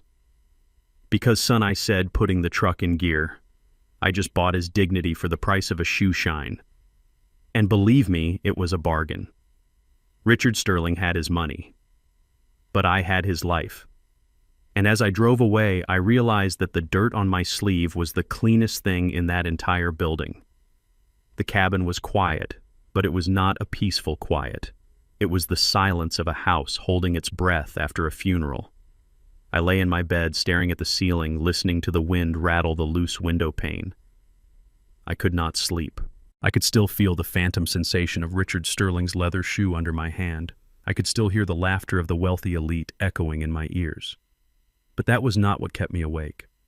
What kept me awake was the look on my son's face when I stood up from that carpet. It was a look of total devastation. He had watched his hero fall. He had watched the man who taught him to walk bow down to a tyrant. He didn't know it was a tactical maneuver. He only saw the surrender. At 3 a.m, I heard the front door creak open. I sat up. I swung my legs over the side of the bed and grabbed my robe. I walked out into the living room. It was empty. The sofa where Damon and Sarah slept was neatly made. Sarah and Leo were asleep in the back room, but Damon was gone. I looked out the window. The interior light of my old Ford truck was on. I put on my boots and walked out into the cool night air. The gravel bit into the soles of my feet. I pulled the truck door open. Damon was sitting in the driver's seat. His suitcase was on the seat next to him. He was holding a bottle of cheap whiskey, the kind I kept under the sink for toothaches. He was staring at the steering wheel, tears streaming down his face silently. Going somewhere, I asked, my voice cutting through the night. Damon jumped. He tried to hide the bottle but gave up. He wiped his face with his sleeve. I can't do this, Dad, he whispered, his voice thick with alcohol and grief. I can't stay here. I leaned against the doorframe, crossing my arms. And where exactly are you going, Damon? You have no money. You have no car. You have no job. I don't know, he cried, slamming his hand against the wheel. Anywhere. Anywhere but here. I am leaving Sarah a note. I am telling her to go back to him. Go back to Richard, I asked. Yes. He will take her back if I am out of the picture. He will take care of Leo. They will have money. They will have a future. And what about you? Me. Damon laughed, a bitter, broken sound. I am nothing, Dad. Look at me. I am a 32-year-old man living in his father's shack, drinking rot-gut whiskey while his father shines shoes for a living. I am poison. Richard was right. Everything I touch turns to ash. I watched you kneel today, Dad. I watched you humiliate yourself for me. I can't live with that. I can't look at you without seeing you on that carpet. I have to go. It is the only way to save them. He reached for the key in the ignition. I reached in and snatched the keys out before he could turn them. I tossed them into the darkness of the yard. You are not going anywhere, I said. Let me go, Damon shouted, lunging for the door. Let me go before I ruin your life too. I grabbed him by the collar of his shirt. I hauled him out of the truck. He stumbled, his legs weak from the drink. I shoved him against the side of the truck bed. The metal groaned. You think you are saving us? I yelled into his face. You think running away is noble? That is cowardice, Damon. That is exactly what Richard wants. He wants you to break. He wants you to fold. He wants you to hand over your wife and son because you think you are not good enough. I am not good enough. Damon sobbed, sliding down to the ground. I let him treat you like a dog. I knelt down in front of him. I grabbed his shoulders and shook him hard. Listen to me, I said, my voice dropping to a low, intense growl. You think I knelt because I am weak. You think I shined his shoe because I am afraid of him. Yes, Damon wept. He has the power, Dad. He has the $50 million. He won. I slapped him. Not hard, but enough to snap his head up. Enough to make him focus. Look at me. He looked at me, his eyes wide and shocked. I did not kneel to serve him, I said. I knelt to inspect the foundation. Damon blinked, confused. You think I am just a mechanic, Damon? You think I am just a janitor who got lucky with a few savings bonds? You have never asked me how I bought this land. You never asked me where I go during the day." I stood up and pulled him to his feet. I dragged him to the edge of the porch and pointed out at the city lights flickering in the distance. "You see that city, son? I helped build it. Not just with a mop, with my mind. For 40 years I watched men like Richard Sterling. I watched how they move. I watched how they lie. I watched how they steal. And I learned. I turned him to face me. I am not a victim, Damon. I am a hunter. And when you hunt a predator like Richard Sterling, you do not shoot him when he is looking at you. You wait. You bait the trap. You make yourself look small. You make yourself look weak. You let him think he is the king of the jungle." "But the shoe," Damon stammered. "The $50 million. "The $50 million was the bait," I whispered. Damon froze. The wind rustled the leaves in the oak tree above us. "What?" I leaned in close. "Who do you think gave him that money, Damon? Who do you think owns Phoenix Holdings?" Damon's mouth opened, but no sound came out. He stared at me as if he was seeing a stranger. "You?" I asked, breathless. "Me," I said. "I gave him the rope. I gave him the money because I knew his greed would make him sign the contract without reading the fine print. I knew he would mortgage his entire life just to keep his vanity project alive." "But why?" Damon asked, his mind reeling. "Why give him money?" "Because a man with no hope fights cautiously," I said. "But a man with $50 million gets reckless. He gets arrogant. And Richard Sterling is the most arrogant man alive. He thinks he bought his freedom today, but he actually just sold his soul to the janitor." I picked up the bottle of whiskey from the truck seat and poured it out onto the ground. The smell of alcohol mixed with the smell of wet earth. "So you are not going anywhere," I said. "You are going to stay right here. You are going to dry your tears, and you are going to watch what happens when a wolf realizes he is trapped in a cage with a lion." Damon looked at the puddle of whiskey. He looked at me. The despair in his eyes was slowly being replaced by something else. Awe and fear. Just then my pocket buzzed. It was not my old flip phone. It was the satellite phone I had slipped into my robe pocket. I pulled it out. The screen lit up my face in the darkness. It was a news alert. I smiled. The timing was perfect. I handed the phone to Damon. "Read it," I said. Damon took the phone. His hands were shaking, but this time it wasn't from fear. He read the headline out loud. "Breaking news. Construction on the Skyline Tower halted indefinitely." He looked up at me. "Keep reading," I said. "City Zoning Commission issues immediate stop work order following anonymous tip regarding structural safety violations and illegal land use permits. The entire site has been condemned pending a full federal investigation. All funding accounts associated with the project have been frozen." Damon scrolled down. "Sources say the safety violations are severe. The insurance carrier Apex Insurance has voided the liability policy effective immediately, leaving Sterling Corp exposed to millions in potential lawsuits." Damon looked up. His jaw was slack. "Apex Insurance," he whispered. "The company that just canceled his policy." "I bought them yesterday," I said casually, taking the phone back. "And the Zoning Commission?" he asked. The anonymous tip. "I know the commissioner," I said. "We play chess on Sundays." I told him he might want to take a closer look at the concrete mixture Richard was using to cut corners. Damon leaned against the truck. He looked like he had been hit by lightning. "You stopped the project," he said. "You froze the money. You canceled the insurance." I nodded. "Richard Sterling woke up this morning thinking he was a god," I said. "By lunchtime he will realize he is just a man standing in a hole that he dug himself." Damon looked at the phone, then back at the city lights. "He is going to lose his mind," Damon whispered. "He just signed a personal guarantee. If the project stops, he defaults." "Exactly," I said. "And when he defaults, Phoenix Holdings calls the loan. And since he cannot pay, we take the collateral." Damon's eyes went wide. "We take everything," he said. "We take everything I confirmed. The house, the cars, the art, the company." Damon looked at me, and for the first time in weeks I saw a smile. It was a small, terrified smile, but it was there. "You are dangerous, Dad," he said. "I am a father," I replied, "and nobody touches my family." I put my arm around his shoulders. "Now come inside. Sarah will be waking up soon, and we need to be ready. Because when Richard sees the news, he is not going to call his lawyer. He is going to call us. Why would he call us? Damon asked. Because I said leading him back to the porch he is going to think it is a mistake. He is going to think he can fix it. And he is going to want to scream at someone. Let him scream. Let him expend his energy. We walked back into the small wooden cabin. It didn't look like a shack anymore. It looked like a command center. Damon went to the sink and washed his face. He looked at his reflection in the mirror. He looked different. He stood taller. Dad, he said, drying his face. Yeah. Does he know? Does he know it is you? Not yet, I said, sitting down at the kitchen table to wait for the sunrise. And that is the best part. He is going to spend the next 24 hours chasing ghosts. He is going to be fighting the zoning board, the insurance company, and the bank. He won't even look in our direction. I poured myself a cup of yesterday's coffee. Go to sleep, son. The hunt has just begun. And tomorrow, the beast starts to bleed. Damon walked into the back room. He didn't look like a victim anymore. He looked like a student. I sat there in the darkness, listening to the wind.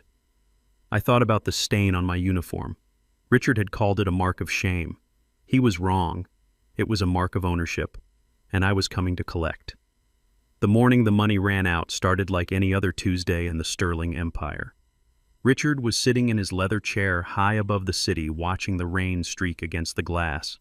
He was waiting for the coffee to kick in. He was waiting for the construction crews to get back to work. He was waiting for the world to bow down to him again now that he had signed the deal with Phoenix Holdings. But the world had other plans. At 9 in the morning, the phone on his desk rang. It was the red line, the line reserved for emergencies and major investors. Richard picked it up expecting good news. He expected to hear that the $50 million had cleared. Sterling speaking, he said, his voice smooth and confident. Mr. Sterling, this is Marcus Thorne from Liberty Bank.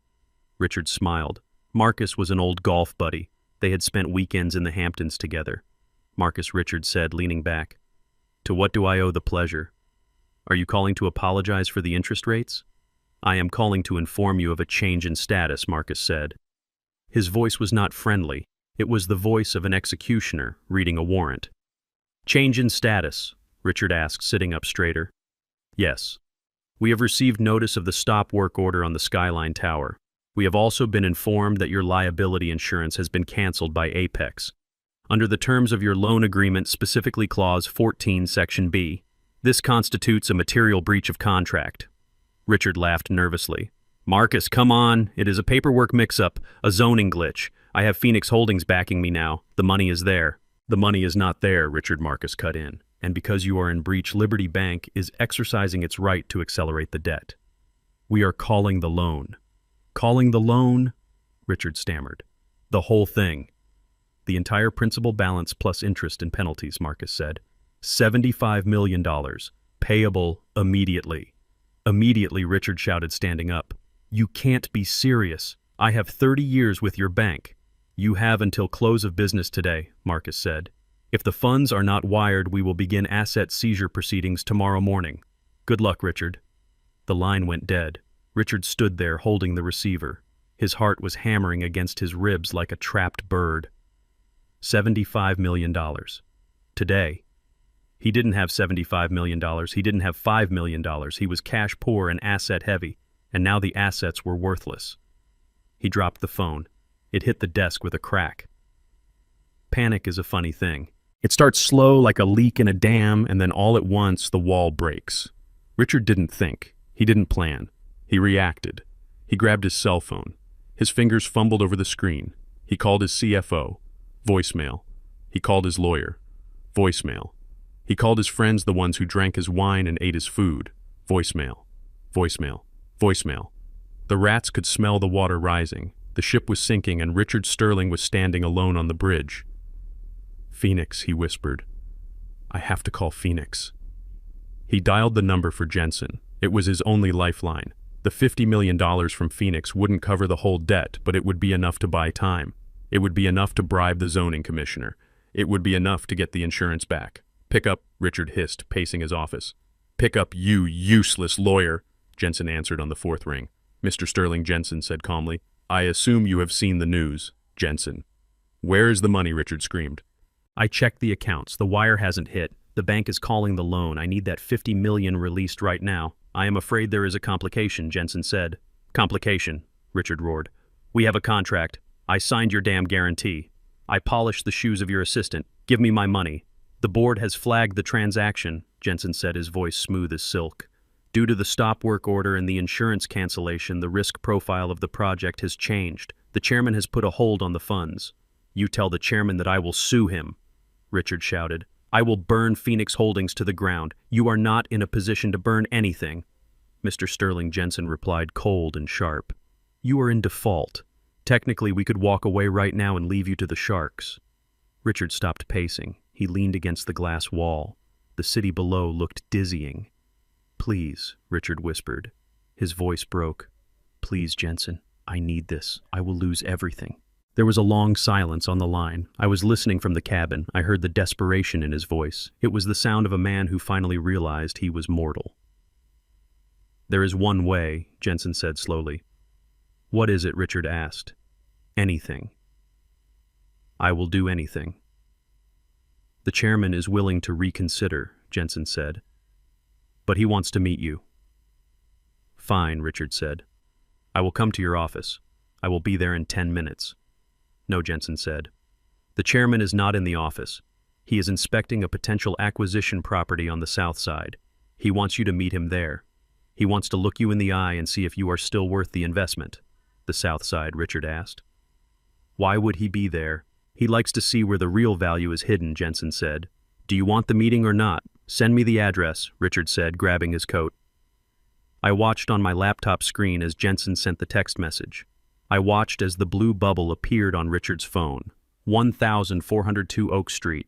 Richard stopped. He stared at the phone. He knew that address. It was burned into his memory. That is the slums, Richard muttered to himself. That is the shack. That is where I sent Damon. He paused. Why would the chairman of a billion-dollar equity firm be at the shack of a retired janitor? Then a thought crossed his mind. I could see it on his face through the security camera I had hacked in his office. Hope. Delusional, twisted hope. He thinks the chairman is buying the land, Richard said to the empty room. Of course, it is a gentrification play. He is going to bulldoze that whole miserable neighborhood and build condos. He is a visionary. Just like me. Richard grabbed his briefcase. He fixed his tie in the reflection of the window. I can sell this, he told himself. I can show him I understand the vision. I can show him we are partners. He ran out of the office. I sat at my kitchen table in the cabin, the table where Damon used to do his homework. The table where we ate canned soup for the last 2 weeks. He is coming, I said to Damon. Damon was standing by the window. He was wearing a fresh shirt. He looked nervous, but steady. Is he alone? Damon asked. He is alone, I said. No lawyers, no bodyguards, just him and his ego. Damon looked around the small living room. It was clean, but it was still a poor man's house. The peeling paint, the mismatched furniture, the smell of old wood. He is going to hate being here, Damon said. That is the point, I said. 30 minutes later, I heard the hum of a high-performance engine. It was a sound that didn't belong on our street. It was the deep purr of a 12-cylinder Bentley. I walked to the window. The silver car moved slowly down the potholed street. It looked like a spaceship that had landed on the wrong planet. Neighbors were stepping out onto their porches to watch. Children stopped playing ball. Richard Sterling was coming to the ghetto. The car pulled up in front of my house. The mud splashed onto the pristine chrome wheels. Richard sat in the car for a moment. I could see him looking at the house. He looked at the sagging roof. He looked at the overgrown weeds. He looked at the rusted truck in the driveway. He must be confused. He must be thinking there is a mistake. But then he checked his phone. This was the place. He opened the car door and stepped out. He was wearing a suit that cost more than my truck. He stepped carefully, trying to avoid the puddles, but his expensive shoes sank into the soft mud. He grimaced. He walked up the path. He adjusted his tie. He put on his business face, the face he used to charm bankers and intimidate contractors. He walked up the creaking steps of the porch. He stood in front of the door. The paint on the door was chipped, revealing the gray wood underneath. He raised his hand and knocked. 3 sharp, authoritative raps. I looked at Damon. Go to the back room, I said. Damon nodded and disappeared into the shadows. I sat down in my armchair. I did not get up. I did not smooth my shirt. I sat there like a man who had nowhere else to be. Come in, I yelled out. My voice was not the voice of a chairman. It was the voice of Caleb. The door handle turned. Richard pushed the door open. He stepped inside, bringing the smell of expensive cologne into my stale house. He looked around, expecting to see a team of executives. He expected to see blueprints and architectural models. Instead, he saw me. I was sitting in the armchair, whittling a piece of wood with my pocket knife. I was wearing my flannel shirt and my work boots. Richard stopped. He blinked. He looked around the empty room. "You," he said. His voice was a mixture of confusion and disappointment. "What are you doing here?" Richard asked, looking at me with disgust. "Is the chairman here? Did he buy this dump from you already?" I didn't look up from my whittling. "Close the door, Richard," I said. "You are letting the heat out." Richard's face turned red. "I am not here to talk to you, janitor. I have a meeting. A meeting with a man who could buy and sell you 1,000 times over. Where is he? Is he in the back?" He took a step further into the room, looking toward the kitchen. "Jensen gave me this address," Richard snapped. "He said the chairman of Phoenix Holdings was here." I stopped whittling. I blew the wood shavings off the small figure I was carving. I looked up at him. "Jensen didn't lie," I said. Richard froze. He looked at me. He looked at the knife in my hand. He looked at the calm, steady expression on my face. "What did you say?" Richard whispered. "I said Jensen didn't lie," I repeated slowly. Richard laughed. It was a nervous, high-pitched laugh. You are the chairman. That is the funniest thing I have heard all day. What is this, Caleb? Some kind of joke? Did Damon put you up to this? Is he hiding in the closet?" I stood up. I placed the knife and the wood carving on the table. I walked toward him. Richard took a step back. He bumped into the door. "You entered my house without wiping your feet, Richard," I said, pointing at his muddy shoes. Richard looked down at his shoes, the same shoes I had polished yesterday. "Answer me," he shouted, trying to regain control. "Where is the money? Where is the chairman?" I reached into my pocket. I pulled out a phone, not my old flip phone, the satellite phone. I held it up. The screen displayed the Phoenix Holdings logo. Richard stared at the phone. He recognized it. He had seen heads of state use phones like that. "No," he whispered. "No. That is impossible. You are a janitor. You scrubbed my floors.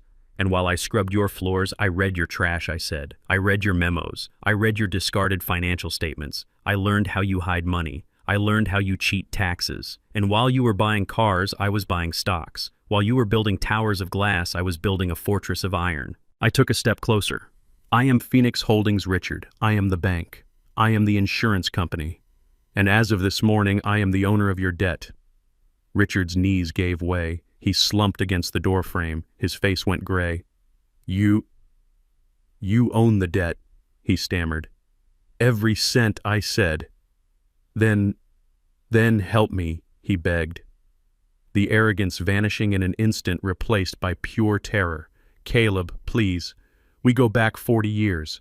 Help me. Stop the bank. Release the funds. I will give you anything. I will give you a seat on the board. I don't want a seat on the board."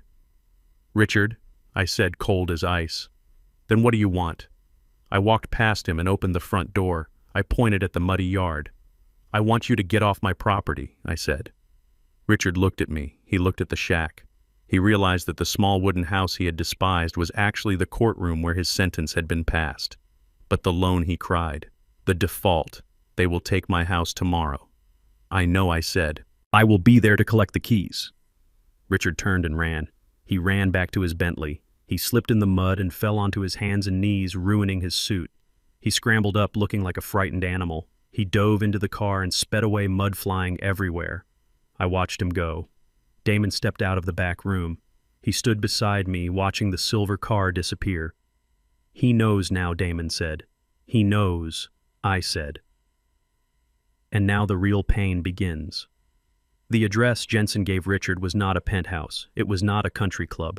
It was in the heart of the industrial district, a place where the street lights had been broken for years, and the only things that grew were rust and resentment. I knew this place well. I bought the deed to this abandoned textile factory 10 years ago. It was a cavernous skeleton of a building smelling of old oil and forgotten labor. It was the perfect place for an execution. I arrived an hour early. I parked my truck around the back, hidden behind a stack of rotting shipping containers. I walked into the main warehouse floor. It was vast and empty, save for a single heavy wooden chair I had placed in the center of the concrete floor. A single industrial light bulb hung from the ceiling by a wire, casting a cone of yellow light onto the chair, leaving the rest of the room in deep shadow. I sat down. I turned the chair away from the entrance, facing the far wall of crumbling brick. I sat in the darkness, my face hidden, my body obscured by the high back of the chair. And I waited. I checked the small device in my hand, the voice recorder. It was fully charged. The red light blinked once, a silent eye ready to witness the truth. At 2 o'clock exactly, I heard the rumble of the Bentley. It sounded angry out here on the cracked pavement. It sounded like a beast that knew it was trapped but was still trying to roar. I heard the heavy metal door creak open. The wind rushed in, carrying the sound of Richard's footsteps. Click, clack, click, clack. Expensive shoes on gritty concrete. He stopped. I could feel his hesitation. I could feel his disgust radiating across the room like a wave of heat. He pulled out his phone. I heard him dialing. Jensen. He hissed into the phone, his voice echoing off the metal walls. Where the hell did you send me? I am in a warehouse. It smells like rat urine and failure. Is this a joke? If this is some kind of sick power play, I will have your license. He paused, listening to whatever lie Jensen was feeding him. He is here, Richard asked. In this dump. Why? He likes the authenticity. My God, rich people are insane. Fine. I am going in, but have the car ready. I want to leave this sewer the second I get the check. He hung up. He took a deep breath. He composed himself. I could hear him smoothing his suit, fixing his tie, putting on the mask of the charming billionaire. He walked toward the circle of light. Hello, he called out. His voice was bright, fake, overly confident. Is anyone there? I am looking for the chairman of Phoenix Holdings. I did not move. I did not speak. I just sat there, a silhouette in the gloom. Richard stepped closer. He saw the chair. He saw the figure sitting in it. Ah, there you are, he said, stopping at the edge of the light. Mr. Chairman, it is an honor to meet you. I must say you have quite the eye for atmosphere. Very industrial, very raw. I can see why you like it. It reminds us of where the work gets done, doesn't it? I remained silent. I wanted him to sweat. I wanted him to fill the silence with his own ego. Richard chuckled nervously. He took another step. I know you are a busy man, so I will get straight to the point. We have a small hiccup with the bank. A misunderstanding, really. Bureaucrats, you know how they are. They see a stop work order and they panic. But the Skyline project is sound. It is a gold mine. I just need you to override your board. Release the $50 million. Once the concrete starts pouring again, the city will back off. We just need to grease the wheels. I slowly raised my hand. I signaled for him to stop. He froze. You are a man of few words, Richard said. I respect that. Money talks right. That is my motto too. I cleared my throat. I pitched my voice low, guttural, changing the cadence so he wouldn't recognize the janitor he had yelled at just yesterday. Why did the project stop Mr. Sterling? I asked. Richard straightened up. He thought he was talking to a peer. He thought he was talking to another shark. Sabotage, he said quickly. Pure and simple. I have enemies. Jealous competitors who can't stand to see a visionary succeed. They planted fake stories about safety violations. They bribed the zoning commissioner. It is a witch hunt. And your architect, I asked, my voice remaining in the shadows. I heard he was fired. Was he incompetent? Richard laughed. It was a loud, ugly sound that bounced off the steel beams. Incompetent. No. He was talented, I will give him that. But talent is cheap. You can buy talent on every street corner. No. The problem with Damon was not his skill. It was his background. His background, I repeated, prompting him. Richard walked around the edge of the light, pacing like he was giving a lecture. You and I, we are men of the world, Mr. Chairman. We understand that success isn't just about money. It is about breeding. It is about pedigree. You don't put a racehorse engine in a donkey cart and expect to win the Derby. I gripped the armrest of the chair. My knuckles turned white in the darkness. Go on, I said. Damon was a charity case. Richard continued, his voice dropping to a conspiratorial whisper. He came from nothing. His father is a nobody, a janitor who lives in a shack. I tried to elevate him. I gave him my name. I let him marry my daughter. I thought I could wash the gutter off of him. But you know what they say. You can take the boy out of the slum, but you can't take the slum out of the boy. I pressed the record button on the device in my lap. He polluted my family, Richard said, spitting the words out. He made my daughter soft. He filled her head with romantic nonsense about love and equality. And then he gave me a grandson who, well, let's just say the boy has certain traits that don't fit the Sterling brand. Traits, I asked. Richard stopped pacing. He looked at the back of my chair, assuming I was nodding in agreement. Look, I am not a bigot, Richard said, waving his hand dismissively. I hire plenty of them. They make great security guards. They are excellent at heavy lifting. But I don't want them sitting at my dinner table. I don't want their blood mixed with mine. It weakens the stock. It dilutes the legacy. He laughed again. So I did what any good gardener does. I pruned the dead weight. I cut him loose. I kicked him and his brat out. I told him he wasn't worthy. And you know what? It felt good. It felt like cleaning out a clogged drain. Now my company is pure again. My family is secure. We are ready to soar. That is why this investment is so safe. I have removed the weak link. I looked down at the recorder. The little red light was pulsing, capturing every vile word, every ounce of hatred, every confession of his twisted soul. He called my son a clogged drain. He called my grandson a weak link. He called my bloodline a pollution. This was not just business anymore. This was a confession. And in the world of high finance where reputation is currency, this recording was a nuclear bomb. You seem very sure of yourself, Richard, I said. I am, Richard replied. I am a Sterling. We are born to rule. We don't apologize and we don't mix with the help. So what do you say? Do we have a deal? Will you release the funds so I can finish my tower and look down on this city like I deserve? I stopped the recording. I saved the file. I stood up. Richard took a step back, surprised by my sudden movement. He still couldn't see my face.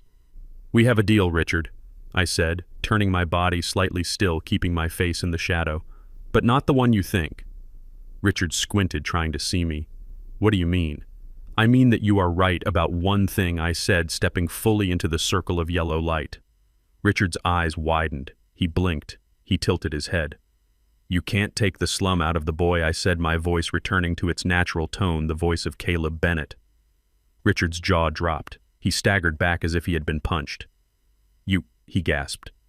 The janitor. Hello, Richard, I said, holding up the recorder. No.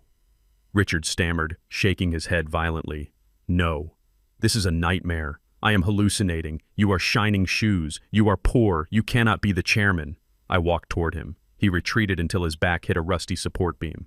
I am the chairman, I said, towering over him. I am Phoenix Holdings. I am the bank. I am the insurance. And now, thanks to you, I am the man who holds the tape that will destroy your reputation forever. Give me that.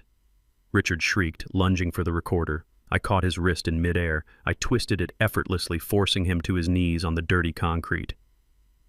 You said you don't want my blood mixed with yours, I whispered, leaning down into his face. You said we are only good for heavy lifting. Well, Richard, you are right. I am doing the heavy lifting now. I am carrying your fate in my hands. And it is very, very heavy. I released him. He fell into the dust, coughing and sputtering. You recorded me, he cried, looking up with wild eyes. You trapped me. I didn't trap you, Richard, I said, turning to walk away. I just handed you a shovel. You are the one who decided to dig. I walked toward the exit, leaving him kneeling in the circle of light alone in the vast, empty warehouse. You can't do this, Richard screamed after me, his voice cracking with panic. You can't release that tape. It will ruin me. I will be a pariah. I stopped at the door. I didn't turn around. You are already ruined, Richard, I said. The tape is just the eulogy. I pushed the heavy door open and walked out into the gray afternoon. The air smelled of rain and justice. I climbed into my truck. I placed the recorder on the dashboard. It was done. The trap was sprung. The beast was captured. Now it was time to let the world see what kind of monster had been hiding in the penthouse. And it was time for Damon to hear exactly what his father-in-law really thought of him. It would break his heart, but it would also set him free. The victory at the warehouse felt sweet, but victory often has a bitter aftertaste. We returned to the cabin that evening feeling like we had finally turned the tide. Damon was quieter, absorbing the reality of what I had told him about the trap I set. Sarah was cooking dinner, trying to make the meager ingredients I had in the pantry taste like a celebration. But the air was heavy. The stress of the last 2 weeks, the fear, the hunger, the constant threat of homelessness had taken a toll that we had not yet calculated. We were sitting at the table when it happened. Sarah dropped a fork. It clattered loudly onto the floor. I looked up. Her face was the color of ash. She swayed on her feet, her hand gripping the edge of the table so hard her knuckles were white. "Damon," she whispered. And then she collapsed. She did not fall gracefully like they do in the movies. She fell like a stone, hitting the floor with a terrifying thud that shook the whole room. Damon screamed. He was at her side in a split second. I was right behind him. She was breathing, but it was shallow and ragged. Her skin was cold and clammy. We rushed her to St. Jude's Hospital in my truck. I drove like a madman, running red lights, my hand on the horn. Damon sat in the back, holding her head in his lap, crying, pleading with her to wake up. The next hour was a blur of white coats and beeping machines. I sat in the waiting room, holding Leo, who was terrified. I stared at the clock on the wall. Each second felt like an hour. Each minute felt like a lifetime. Finally, a doctor came out. He looked tired. "Mr. Bennett," he asked. Damon jumped up. "Is she okay? Is she alive?" "She is stable," the doctor said. "She is dehydrated and suffering from extreme exhaustion and stress, but the good news is the baby is fine." Damon froze. "The baby." "Yes," the doctor smiled faintly. "She is 8 weeks pregnant. But Mr. Bennett, I have to be clear. This is a high-risk pregnancy. Her body is shutting down from stress. She needs absolute rest. No shocks, no trauma, or she will lose the child." Damon sank into a chair, putting his head in his hands. He was laughing and crying at the same time. Another child. A new life growing in the middle of all this death and destruction. We were allowed to see her. She was awake, lying in a hospital bed, hooked up to an IV drip. She looked small and fragile against the stark white sheets. Damon kissed her forehead, holding her hand like it was made of glass. "I am sorry," Sarah whispered. "I tried to be strong." "You are the strongest person I know," Damon said softly. "We are going to be okay. We are going to protect this baby." I stood by the window watching the parking lot. I had a bad feeling. A feeling that the predator was close. Richard Sterling does not lose gracefully. I had humiliated him in the warehouse. I had taken his dignity. I had taken his hope. A wounded animal is dangerous, but a wounded narcissist is lethal. I saw the silver Bentley pull into the emergency drop-off zone. It was covered in mud from my driveway, a stain he hadn't had time to clean. "He is here," I said, turning to Damon. Damon stood up, his face hardening. "He is not coming in here. Not now. He is already inside," I said, watching Richard storm through the sliding glass doors. Moments later, the door to the hospital room burst open. Richard Sterling did not knock. He did not ask for permission. He walked in like he owned the building. He looked terrible. His suit was rumpled. His eyes were bloodshot. He smelled of sweat and desperation. He ignored me. He ignored Damon. He walked straight to the foot of the bed and stared at Sarah. "You are causing a scene," Sarah Richard barked. "Fainting in a shack. Getting dragged to a public hospital. Do you have any idea how this looks for the family?" "Get out," Damon said, stepping between Richard and the bed. "Get out before I throw you out." Richard laughed, but it was a dry, humorless sound. "Throw me out," he sneered. "You are in no position to throw anyone out. You can't even pay the bill for this room." He pushed past Damon and looked at Sarah. "I spoke to the doctors," Richard said. "They told me you are pregnant." Sarah pulled the sheets up to her chin, protecting her belly. "Yes," she said. Another mistake, Richard shook his head. Another burden. "But it doesn't matter. We can fix it." "What do you mean, fix it?" Sarah asked, her voice trembling. "I made a deal," Richard said, his eyes wide and manic. "I just left a meeting with a new partner, a man named Mr. Henderson. He is very interested in the Sterling brand. He is willing to invest $75 million to save the company, enough to pay off Phoenix Holdings, enough to pay off the bank." "That is great," Dad Sarah said, confused. "So you are saved?" "Not yet," Richard said, leaning over the bed. "Mr. Henderson has a condition. He wants to merge our families. He has been admiring you from afar, Sarah. He is 55 years old, a widower, very respectable. He wants a wife." The room went deadly silent. I felt the bile rise in my throat. "You are selling me," Sarah whispered, "like a piece of furniture." "I am securing your future," Richard shouted, slamming his hand on the bed rail, making Sarah jump. "Look at you. You are dying in that shack. You are starving. This man can give you the world. All you have to do is sign the divorce papers with this loser and marry Henderson. He doesn't even mind the pregnancy. He said he will send the baby away to boarding school when it is born."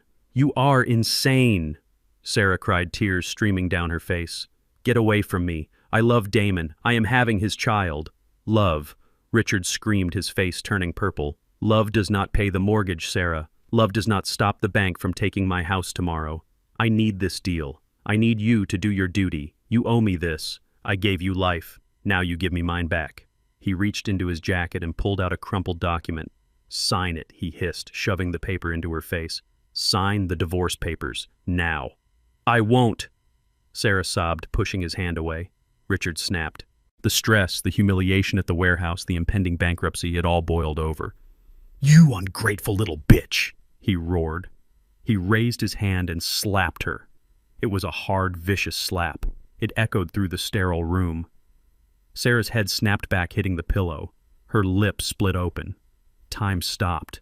I saw the red mark forming on her pale cheek. I saw the shock in her eyes. But I didn't have time to move, because Damon moved first. He didn't scream. He didn't shout. He just launched himself across the room. He was not an architect in that moment. He was a missile. He hit Richard with the force of a freight train. His fist connected with the center of Richard's face. Crack! The sound of cartilage shattering was sickening and satisfying all at once. Richard's nose collapsed. Blood sprayed across the white sheets. Richard went down screaming, clutching his face.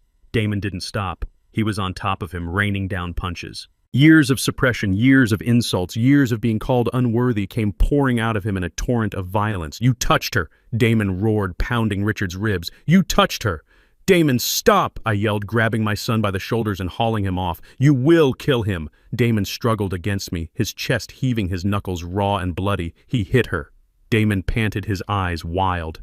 "He hit my wife." Richard lay on the floor, groaning, curling into a fetal position. Blood was pouring from his nose, ruining his expensive shirt. He looked up at us. His face was a mess. One eye was already swelling shut. But then he smiled. It was a bloody, broken smile. "Help," he screamed. "Help! Murder! He is trying to kill me!"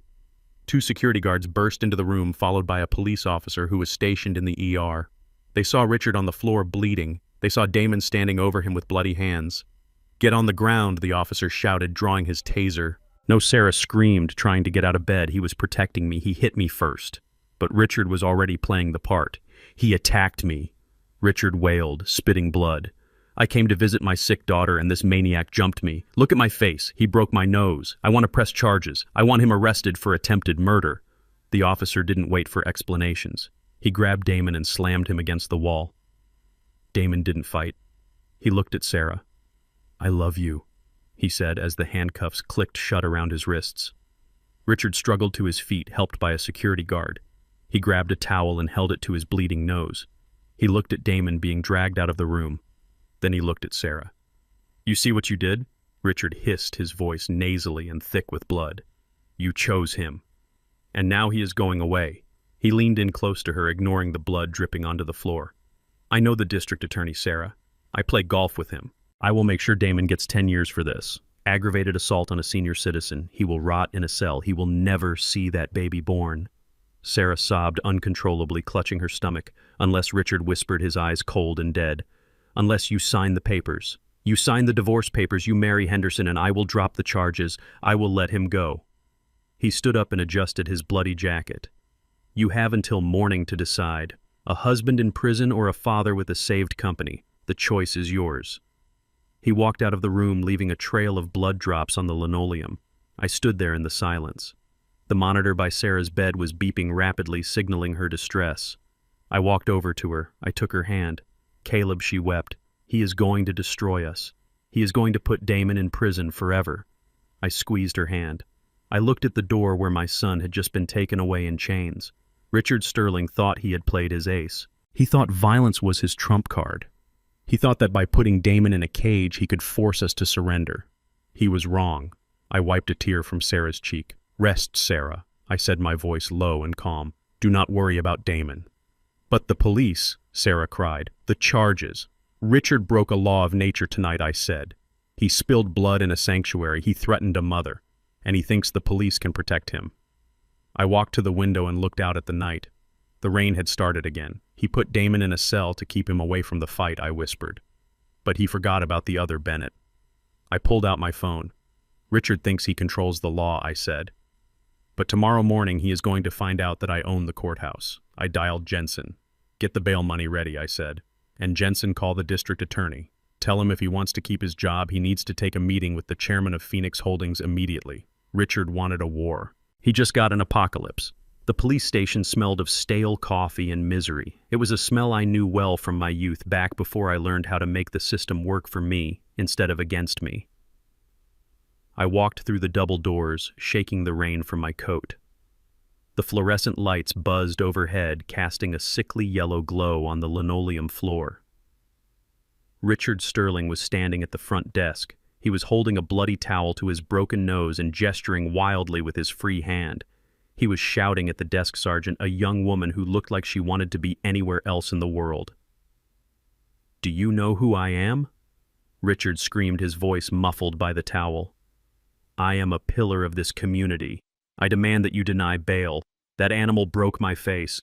He is a danger to society. I want him transferred to the maximum security wing immediately." The sergeant sighed, rubbing her temples. "Mr. Sterling, please lower your voice. The suspect is being processed. The judge will set bail in the morning." "I don't want bail." Richard spat, spraying small droplets of blood on the counter. "I want justice. I want him to rot." He turned around and saw me standing there. His eyes narrowed.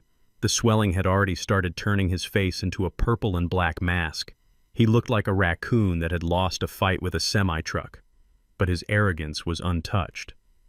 "Well, look who it is." Richard sneered, his voice dripping with venom. "The janitor has arrived. Did you bring your mop, Caleb? Because there is going to be a lot of tears to clean up when you realize you can't save your son." I walked toward him. My boots clicked rhythmically on the floor. I did not look angry. I looked bored. "Go home, Richard," I said. "You are bleeding on the floor." Richard laughed, but it came out as a gurgle. "I am not going anywhere until I see that thug loaded onto a prison bus. And you. You should be careful, old man. Accomplices can be arrested too. Maybe I should tell the officers that you put him up to it. Maybe I should tell them you ordered the hit." "You are delusional," I said, stopping a few feet away from him. "And you are broke," Richard shot back. "Do you have any idea what bail is going to be?" $50,000, maybe more. What are you going to do? Pawn your truck, sell your kidney? You don't have that kind of money, Caleb. You are going to walk out of here alone, and your son is going to spend the next 10 years wondering why his daddy couldn't save him. Richard turned back to the sergeant, slamming his hand on the desk.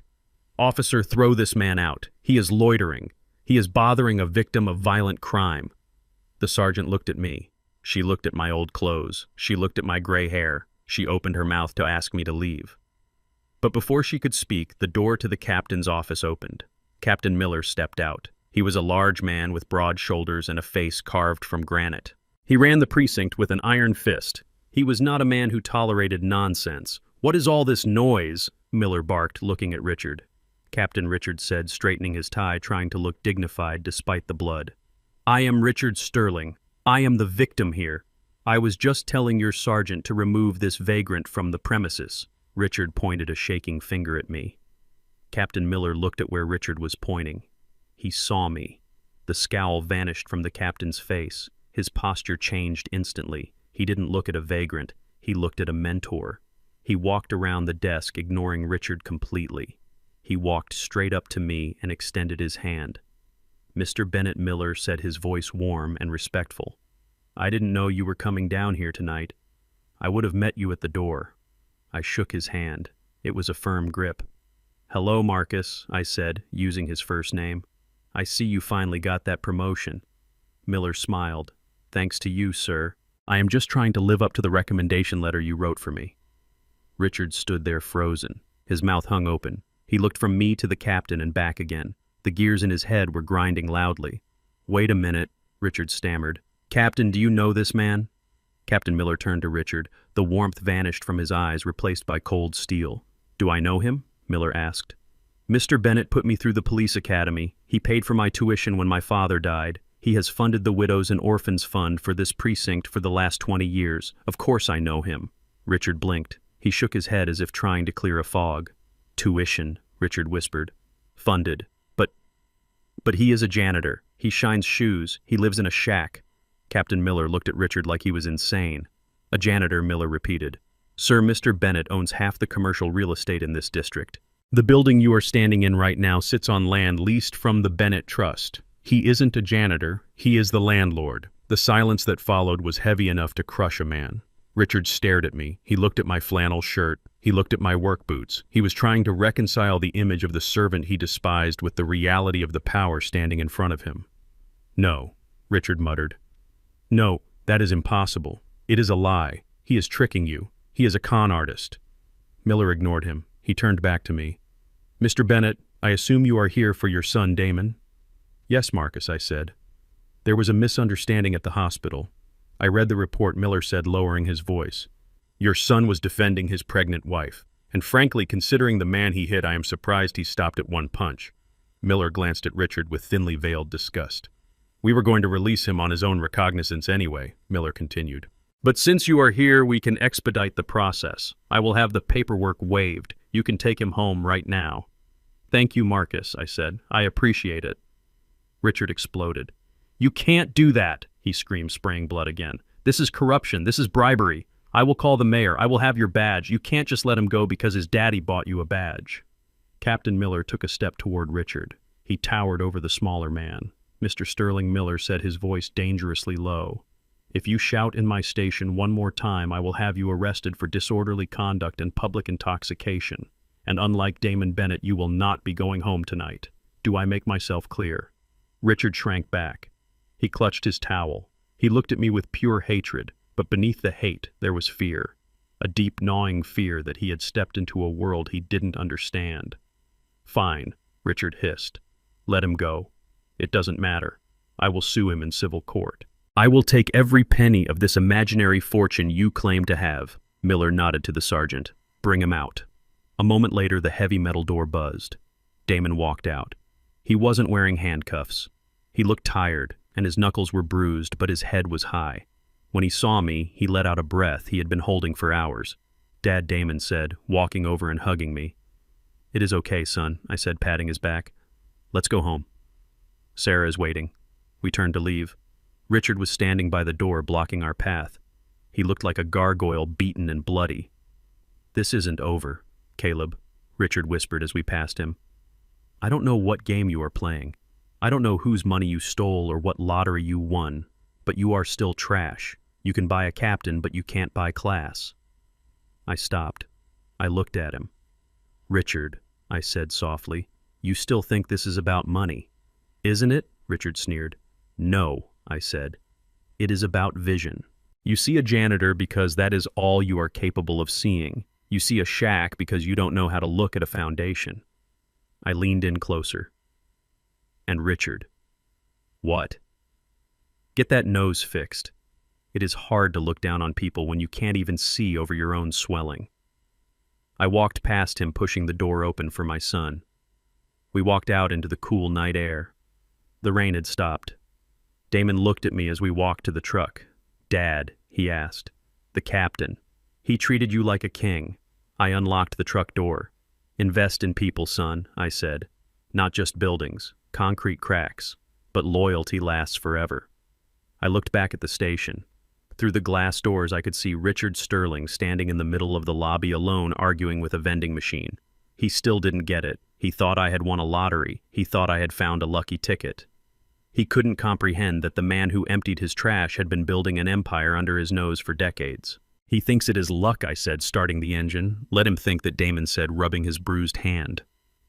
"Exactly," I replied, pulling out of the lot. "Because when luck runs out, you have nothing.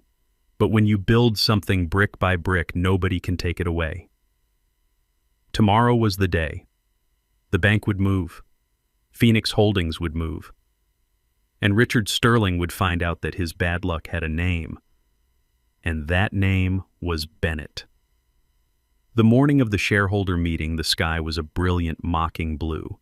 It was the kind of day that looked like a new beginning, but for Richard Sterling it was the end of the world. He just didn't know it yet. He woke up that morning believing he had survived the storm. He believed that the meeting with the chairman in the warehouse was a success. He believed that despite the humiliation, despite the recording, despite the broken nose, he had secured the money. He thought he had bought my silence. I parked my truck 2 blocks away from the Sterling Tower. I didn't want Richard to see it. Not today. Today required a different kind of entrance. Damon and Sarah sat in the back seat. Damon looked nervous, pulling at the collar of his shirt. It was a cheap shirt bought from a discount rack, but he wore it with dignity. Sarah looked pale. The stress of the pregnancy and the assault was still etched on her face, but her eyes were clear. She was ready. She was ready to face the father who had sold her. We walked the 2 blocks to the tower. I walked slightly behind them, my head down, wearing a long, worn-out trench coat and my old cap. To the world, I was just the old man trailing behind the young couple. To the world, I was a shadow. The lobby of the Sterling Tower was buzzing with activity. Men in dark suits whispered in corners. Reporters were gathered outside, held back by velvet ropes, hoping for a quote about the collapsed stock price. The smell of fear was thicker than the smell of coffee. Everyone knew the company was bleeding. Everyone knew today was the day the carcass would be picked clean. We approached the security turnstiles. Richard was there. Of course he was there. He was standing near the elevators, flanked by 2 large security guards. He was wearing sunglasses to hide his bruised eyes and a bandage across his nose. He was trying to project strength, but he looked like a battered prize fighter who had stayed in the ring too long. When he saw us, his jaw tightened. He stepped forward, blocking our path. "You have got to be kidding me," Richard hissed. "Good morning, Richard," Damon said steadily. "We are here for the meeting." "The meeting?" Richard laughed, a harsh bark of a sound. "This is a shareholder meeting, Damon. It is for investors. It is for the people who own this city. It is not a soup kitchen. It is not a family reunion. And it certainly is not a place for traitors." He looked at Sarah. "Go home, Sarah. You look terrible. You are embarrassing me. I am a shareholder." "Dad," Sarah said, her voice trembling but firm. "Mom left me shares in her will. I have a right to be here." Richard sneered.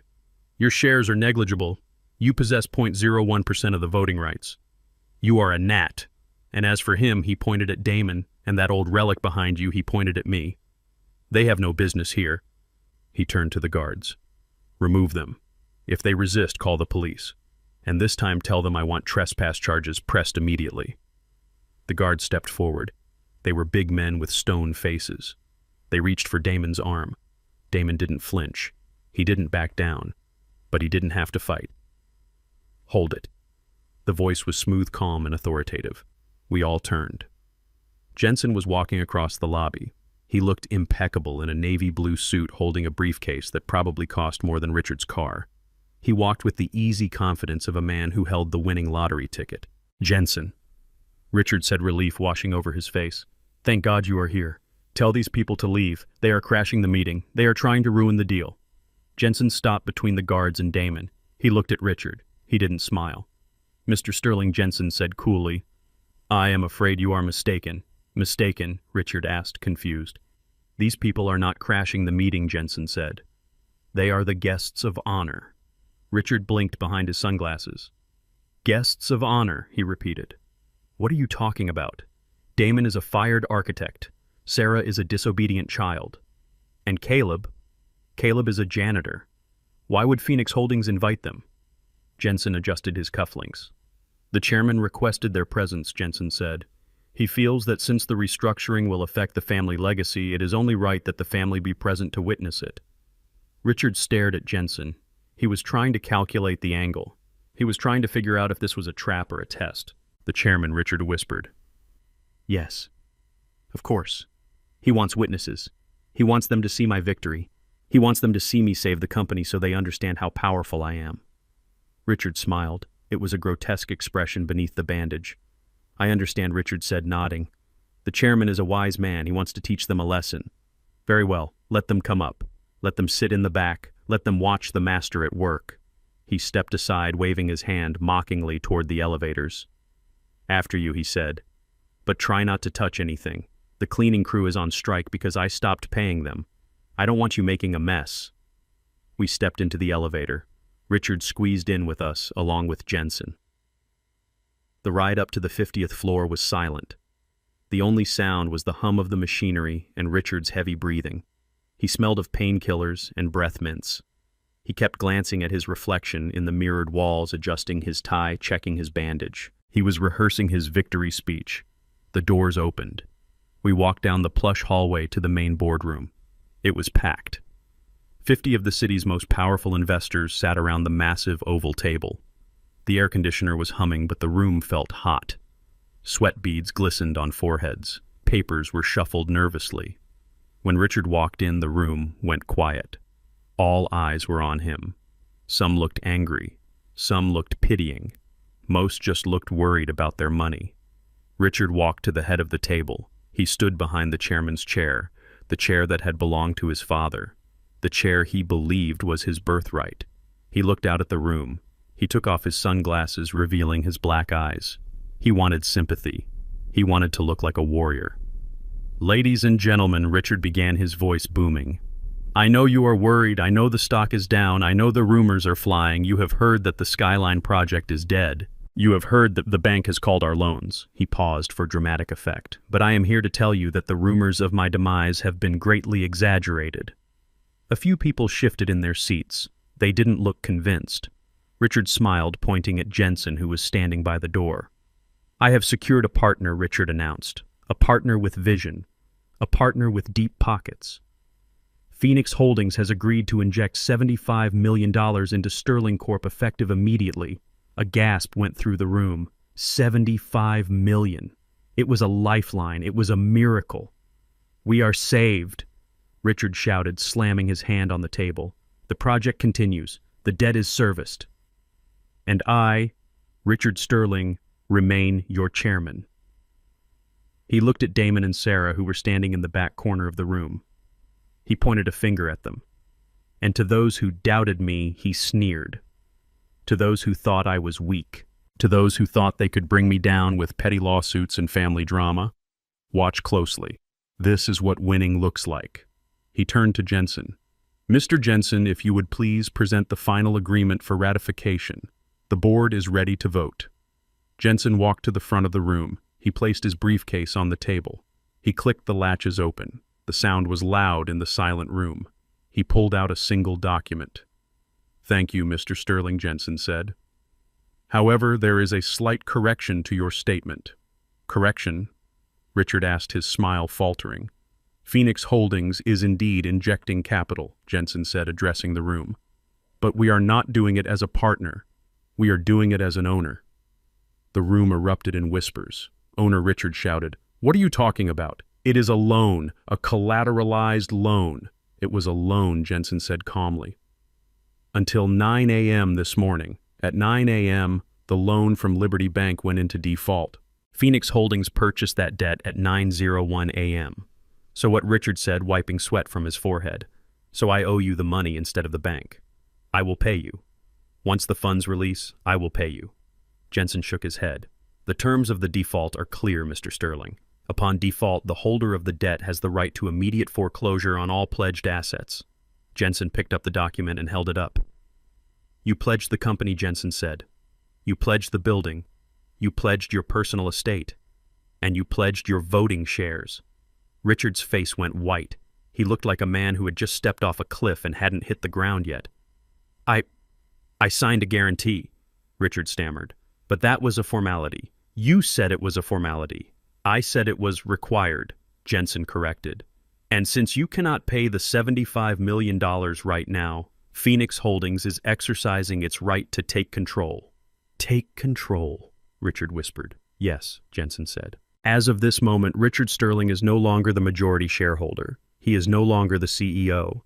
And he is certainly no longer the chairman." The room was in chaos. People were shouting questions. Lawyers were checking their phones. Richard grabbed the edge of the table. He looked like he was going to vomit.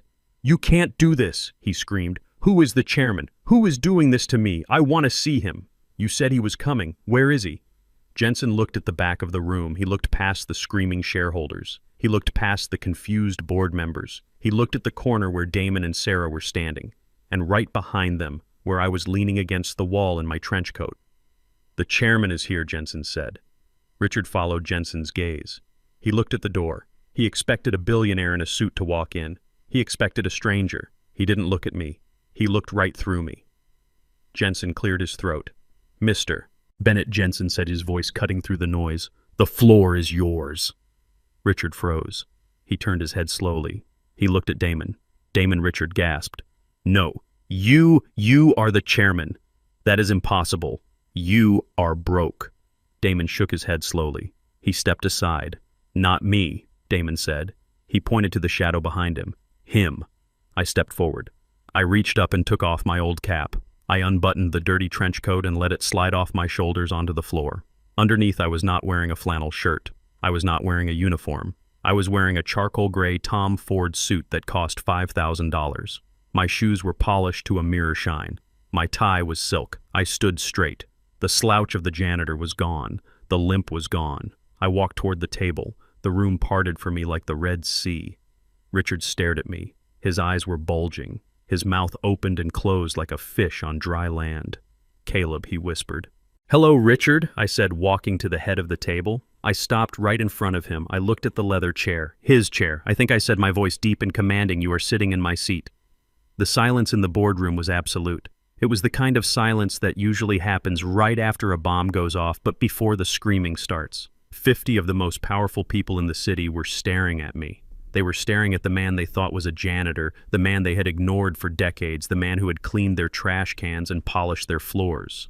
But they were not looking at a janitor now. I stood there in my charcoal gray Tom Ford suit, a suit that cost more than Richard Sterling's first car. It was tailored to perfection, hugging my shoulders and straightening my spine. The old trench coat lay on the floor, a discarded chrysalis. The cap was gone, revealing my eyes. And my eyes were not the eyes of a servant. They were the eyes of a king who had returned to claim his throne. Richard Sterling was still gripping the edge of the mahogany table. His knuckles were white. His face was a mask of sheer incomprehension. His brain was trying to process the data, but the data did not make sense. In his world, janitors did not wear Tom Ford. In his world, poor black men did not interrupt board meetings. In his world, he was the apex predator. But the food chain had just been rearranged. Jensen stepped forward. He placed a hand on the stack of documents he had laid on the table. "Ladies and gentlemen of the board," Jensen said, his voice calm and ringing with authority, "let me make the situation crystal clear. As of 9:01 this morning, Phoenix Holdings acquired 51% of the voting stock of Sterling Corp. Through the conversion of defaulted debt." Jensen paused, letting the numbers sink in. "We are the majority. We are the owners. And as legal counsel for Phoenix Holdings, it is my distinct honor to introduce you to the chairman and the new owner of this company, Mr. Caleb Bennett." A collective gasp went through the room. It sounded like all the oxygen being sucked out at once. Richard made a sound. It was a strangled, pathetic noise like a dying engine. "You," Richard stammered, pointing a shaking finger at me. "You. The old man. The help." I began to walk toward him. I did not rush. I walked with the slow, deliberate rhythm of a man who owns the ground he walks on. My shoes clicked against the polished floorboards, a sound that echoed like a metronome counting down the seconds of Richard's career. I walked past the investors. I saw their faces change. I saw the shock turn into calculation. They were sharks. They didn't care about Richard. They didn't care about friendship. They smelled money. And right now, I smelled like $75 million. I reached the head of the table. I stood right next to Richard. I was taller than him. I was broader than him. And in that moment, I was infinitely more powerful than him. Richard looked up at me. His eyes were wide and wet with fear. He looked at my suit. He looked at my silk tie. He looked at the Patek Philippe watch on my wrist, the same watch he had admired in magazines but could never afford. "This is a trick," Richard whispered, his voice trembling. "This is a fraud. You stole this. You stole the money. Security! Someone call security! Arrest him!" He looked around the room, begging for help, but nobody moved. The security guards at the door, the same ones who had tried to throw me out, were standing at attention, staring at me with awe. They knew power when they saw it. "There is no trick, Richard," I said. My voice was deep, resonating from my chest, filling the room without shouting. "I stole nothing. I continued. I earned it. I earned it while you were sleeping. I earned it while you were partying. I earned it while you were mocking me. I placed my hands on the back of the leather chair. His chair. You said something interesting to me once, Richard. You said it to my son. You said it to the man you thought was the chairman in the warehouse. Richard flinched as if I had hit him. You said that the bloodline of the Bennett family was not worthy, I said, leaning in close so he could see the fire in my eyes. You said we were pollution. You said we didn't belong at the Sterling table. I looked around the room, making eye contact with the board members. Well, Richard, look around you. I bought the table. I turned back to him. And you are right about one thing. This table is not worthy. It is too small. It is too small for my family, and it is certainly too crowded with you sitting at the head of it. Richard's legs gave way. He slumped into the chair, clutching the armrests as if they were life preservers. You can't do this, he whimpered. I am the founder. My name is on the building. Your name is on the debt, I corrected him. My name is on the deed. I reached into the inner pocket of my suit jacket. I pulled out a thick blue folder. It contained the foreclosure notice, the asset seizure order, and the termination of employment. I tossed the folder onto the table. It landed with a heavy slap right in front of him. It slid across the polished wood and stopped against his chest. I didn't come here to save your company, Richard, I said, my voice cold and hard. I didn't come here to be your partner. I didn't come here to bail you out of your mistakes. Richard looked at the folder. He looked at me. Then why, he choked out. Why did you buy the debt? I bought it to fire you, I said. The words hung in the air like a guillotine blade. Fire me, Richard gasped. You can't fire me. I am Richard Sterling. Not anymore, I said. I looked at Jensen. Read the motion, I said. Jensen opened his file. Motion to remove Richard Sterling as CEO and chairman effective immediately for gross negligence, breach of fiduciary duty, and moral turpitude, Jensen read. All in favor. I raised my hand. Jensen raised his hand. And then one by one the other board members began to raise their hands. They saw the writing on the wall. They saw the sinking ship and the new captain. They voted with their wallets. Richard watched as every single hand in the room went up. His allies, his friends, his golf buddies. They all betrayed him in seconds. Motion carried, Jensen said, snapping his book shut. I looked down at Richard. He was shaking. Tears were streaming down his face, mixing with the sweat and the bruise on his cheek. He looked small. He looked pathetic. Get out of my chair, I said. Richard didn't move. He couldn't move. He was paralyzed by the magnitude of his loss. I grabbed the back of the chair. I pulled it back, spinning it around. Richard tumbled out, falling onto his hands and knees on the carpet. The same position he had forced me into just days ago. He looked up at me from the floor. Caleb, please, he begged. This is my life. No, Richard, I said, towering over him. This was your life. Now it is my asset. I pointed to the door. You are trespassing, Mr. Sterling. Security, remove him. The two large guards stepped forward, the same guards who Richard had ordered to throw us out. They walked past Damon. They walked past Sarah. They walked straight to Richard. They grabbed him by the arms. Not gently, they hauled him to his feet. Get your hands off me! Richard screamed, struggling weakly. I am the boss. I am the boss. Not anymore, pal, one of the guards said, dragging him toward the exit. Richard looked back at me as he was being dragged away. His eyes were wild. You are a janitor, he screamed. You are nothing. I stood at the head of the table. I smoothed my lapel. I looked at the 50 faces staring at me. I am the janitor, I said to the room, my voice calm and steady. And I just took out the trash. The doors closed behind Richard, cutting off his screams. The room was silent again. I looked at the back of the room. Damon was standing there. He was holding Sarah's hand. He was staring at me with his mouth open. He had never seen me like this. He had never seen the titan that lived inside his father. He looked at the suit. He looked at the chair, and then he looked at my eyes. He smiled. It was a smile of pure pride. I winked at him. Then I turned to the board of directors. I placed my hands on the mahogany table. I looked at the men and women who had enabled Richard's arrogance for years. Now I said, let's get to work. We have a skyline to build, and we are going to build it right this time, with good concrete, with safe steel, and with honor. I sat down in the leather chair.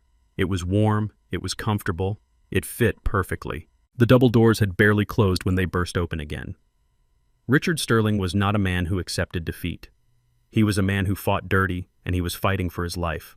He had managed to shake off the grip of the guards, his suit jacket torn at the shoulder, his tie askew. He stumbled back into the boardroom, his chest heaving, his face a map of panic and rage. He ran to the center of the room. He looked at the faces of the board members, the men and women he had vacationed with, the people whose children went to school with his daughter. He was looking for a lifeline. He was looking for loyalty. "You cannot do this," he screamed, his voice cracking. "You cannot let this janitor steal my company. I built this. I built this tower. I made you all rich. Are you really going to let him throw me out like a dog?" He turned to the head of security, a man named Miller, who was standing by the door. "Miller," Richard shouted, "arrest him! Arrest Caleb Bennett. He is trespassing. I am your boss. I sign your checks. Do your job."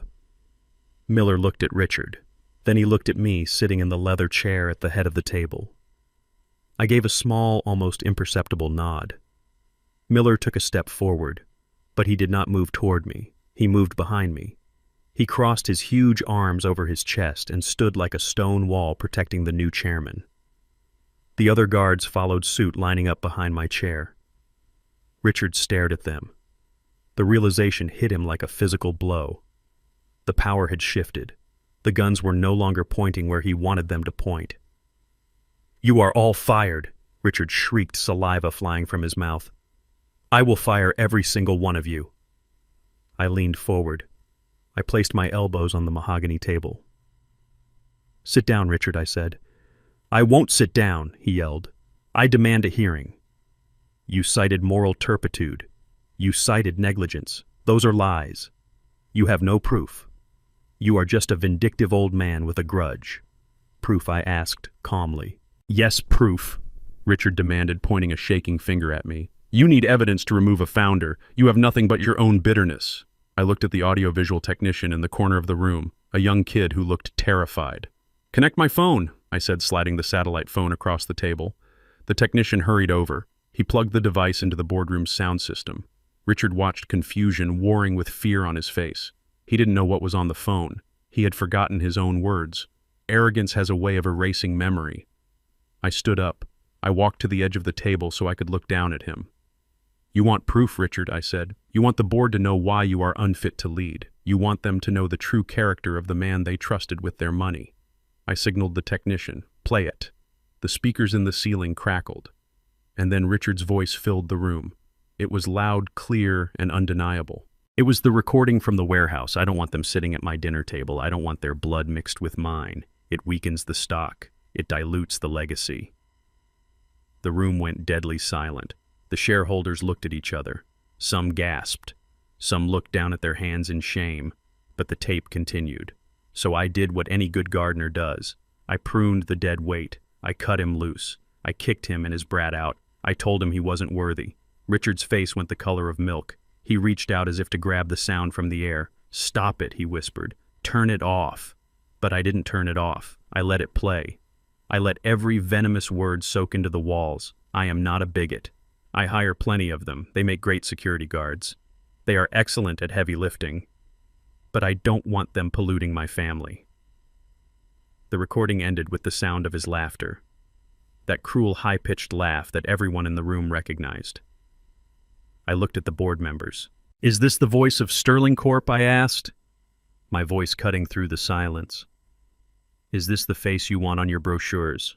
Is this the man you want representing your investments in a city that is 50% black?" A woman at the end of the table, a managing partner from a pension fund, stood up. She looked at Richard with pure disgust.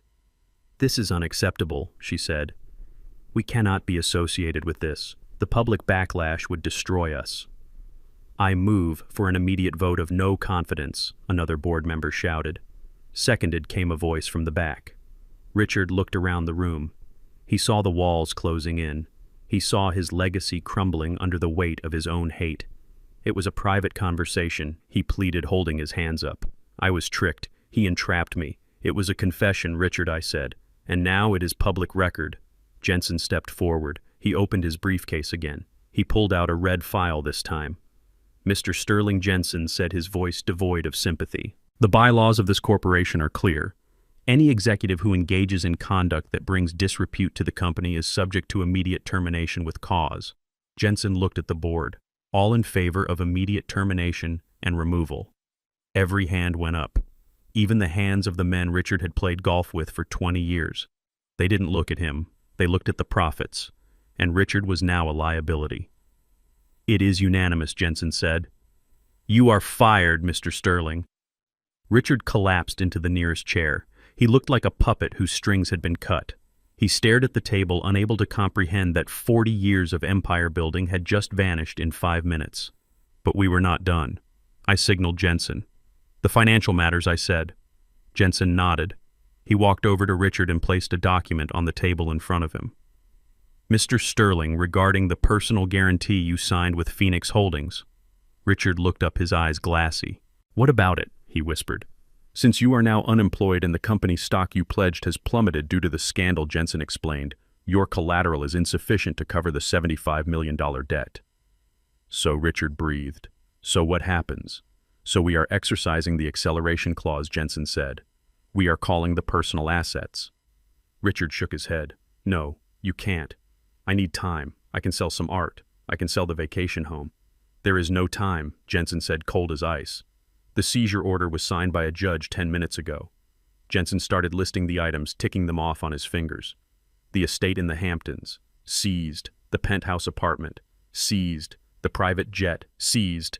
The art collection, including the Basquiat you are so fond of, seized. Richard made a choking sound, and Jensen continued looking at the muddy shoes Richard was wearing, the cars, the Ferrari, the Porsche, and the Bentley you drove here today. "The tow trucks are already in the garage. My car." Richard gasped. "You are taking my car." "We are taking everything, Richard," I said, stepping closer. "You leave this building with the clothes on your back, and honestly, considering how you paid for that suit, I should probably take that too." Richard looked at me. The reality of his situation finally pierced his delusion. He was not just fired, he was destitute. He was homeless. He was exactly what he had tried to make Damon. He looked around the room, frantically searching for a friend, searching for a miracle. But there were no friends here, only sharks who had smelled blood and moved on. His eyes landed on the back of the room. Sarah. My daughter was standing next to Damon. She was holding her stomach, protecting the life inside her. She looked strong. She looked beautiful. Richard stumbled out of the chair. He ran to her. He fell to his knees in front of her. He grabbed the hem of her dress with his shaking hands. "Sarah." He cried, tears streaming down his face, mixing with the snot and the sweat. "Sarah, please, you have to help me." Sarah looked down at him. She didn't pull away, but she didn't reach out. "Dad," she said softly.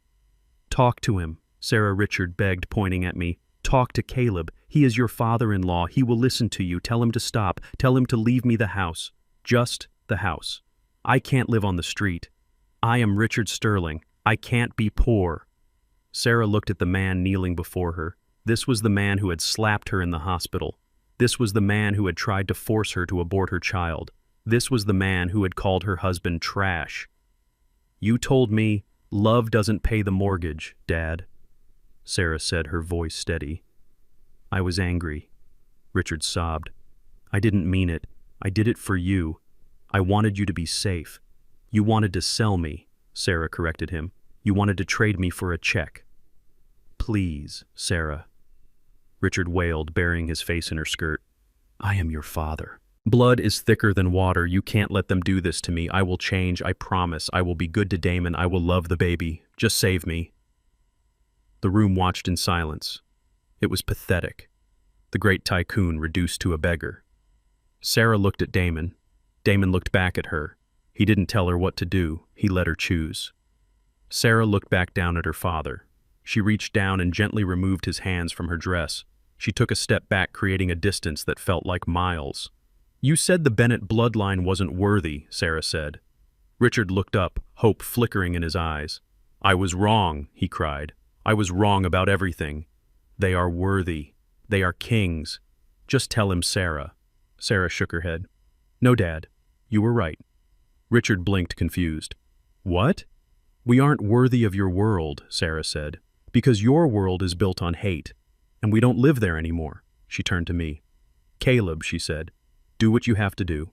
Richard let out a scream of pure despair. He tried to grab her again, but Damon stepped in front of her. Don't touch her, Damon said. Richard looked at Damon. He looked at the man he had fired, the man he had blacklisted. Damon, Richard whispered, "Help me. You are a good man. You are soft. Show mercy." Damon looked at Richard. He looked at the broken nose he had given him. "I am not soft, Richard," Damon said. "I am just patient, and my patience just ran out." Damon turned to the security guards. "Get him out of here." The guards moved in. They grabbed Richard under the arms. He went limp. He was too broken to fight. He was sobbing loudly, a sound that echoed off the expensive wood paneling. "My money," he wailed as they dragged him toward the door. "My life, my legacy." I stood at the head of the table watching him go. I picked up the folder of debt. "Legacy is not what you leave for yourself, Richard," I called out to him. "It is what you leave for your children, and you left them nothing but scars." The doors opened. The flash of cameras from the hallway exploded as the press saw Richard Sterling being dragged out by security. I heard the questions being shouted. "Mr. Sterling, is it true you are bankrupt? Mr. Sterling, why are you crying?" The doors closed. The room was quiet. I looked at the board members. "Meeting adjourned," I said. I walked over to Damon and Sarah. I put my arms around them. "It is done," I said. Sarah buried her face in my chest. She was crying, but they were tears of relief. "Is he gone?" she asked. "He is gone," I said, "and he is never coming back." Jensen walked over. He handed me a set of keys. "The keys to the penthouse," Mr. Chairman, Jensen said. "And the keys to the Bentley. It is parked downstairs." I took the keys. I tossed them to Damon. "I think your old car is a little crowded for a growing family," I said. "Take the Bentley." Damon looked at the keys. He looked at me. "Dad," he said, "I can't drive that. It is his car."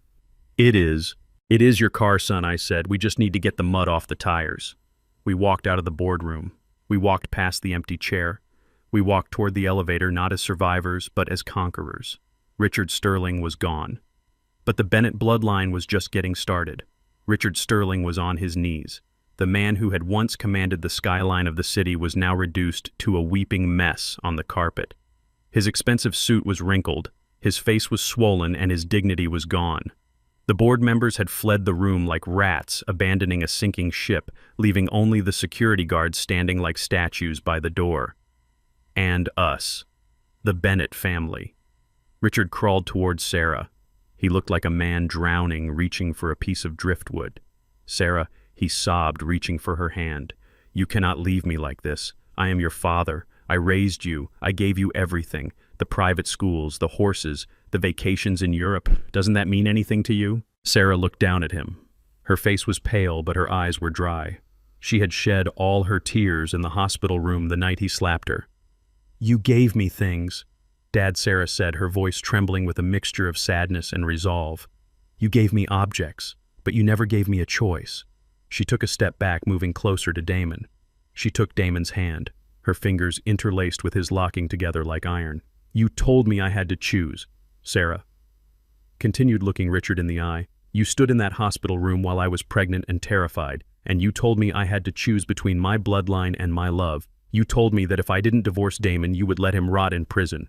"I was trying to save you," Richard cried. "I was trying to protect the family name. You were trying to sell me," Sarah said, her voice rising.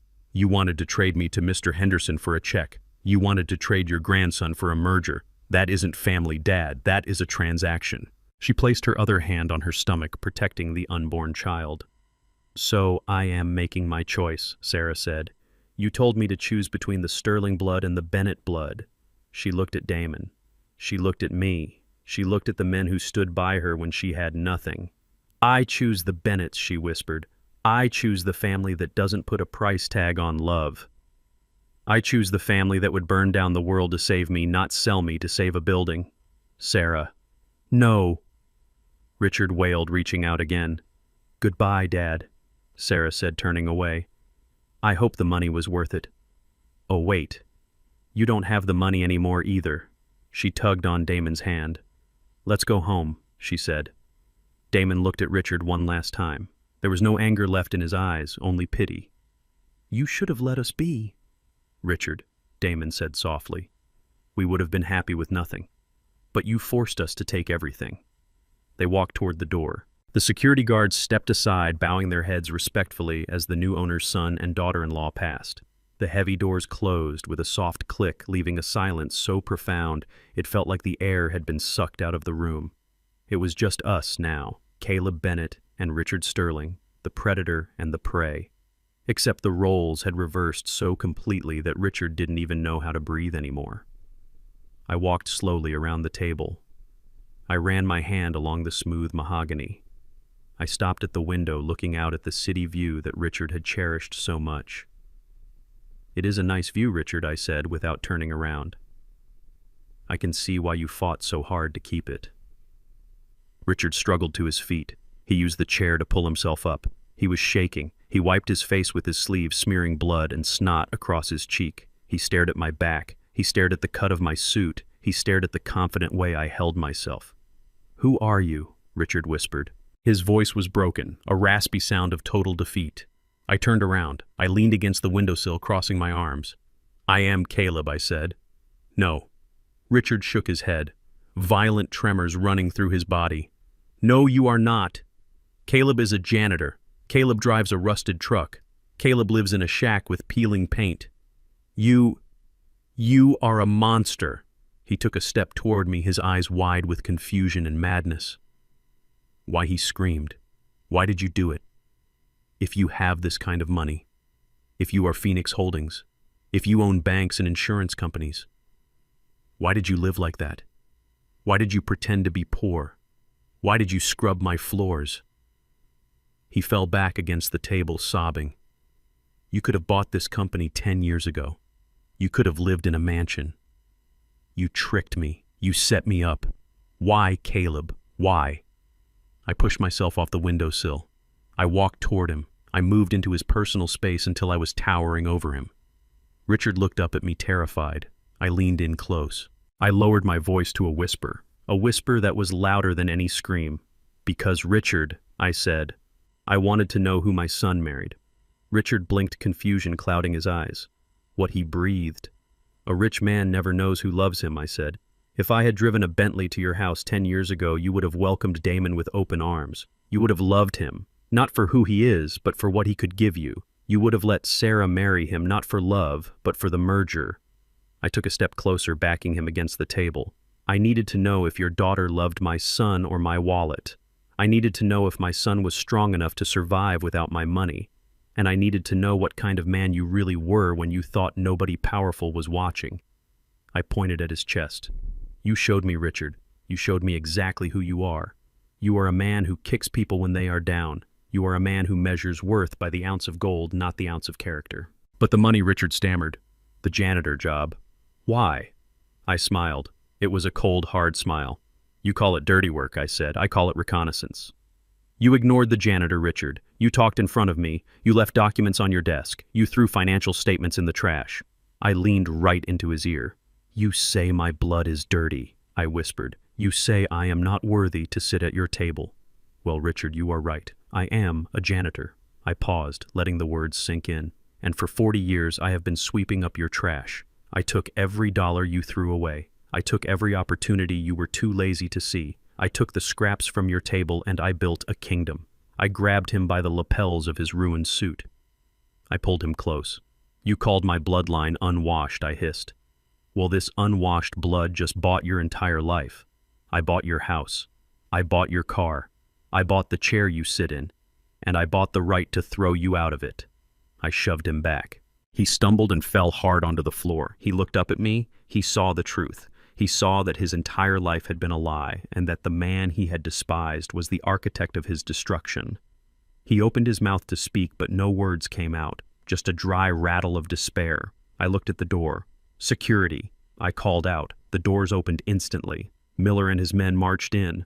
"Mr. Bennett," Miller said. "This man is trespassing," I said, pointing at the heap on the floor. "He has no business with Sterling Corp. Remove him." Richard scrambled backward on the floor crab, walking away from the guards. "No," he screamed. "No, you can't. I am Richard Sterling. This is my building." Miller grabbed him by one arm. Another guard grabbed him by the other. They hauled him up. His feet dangled off the ground. "Let me go!" Richard shrieked, kicking his legs. "Caleb, please! Have mercy! Where will I go?" "I have nowhere."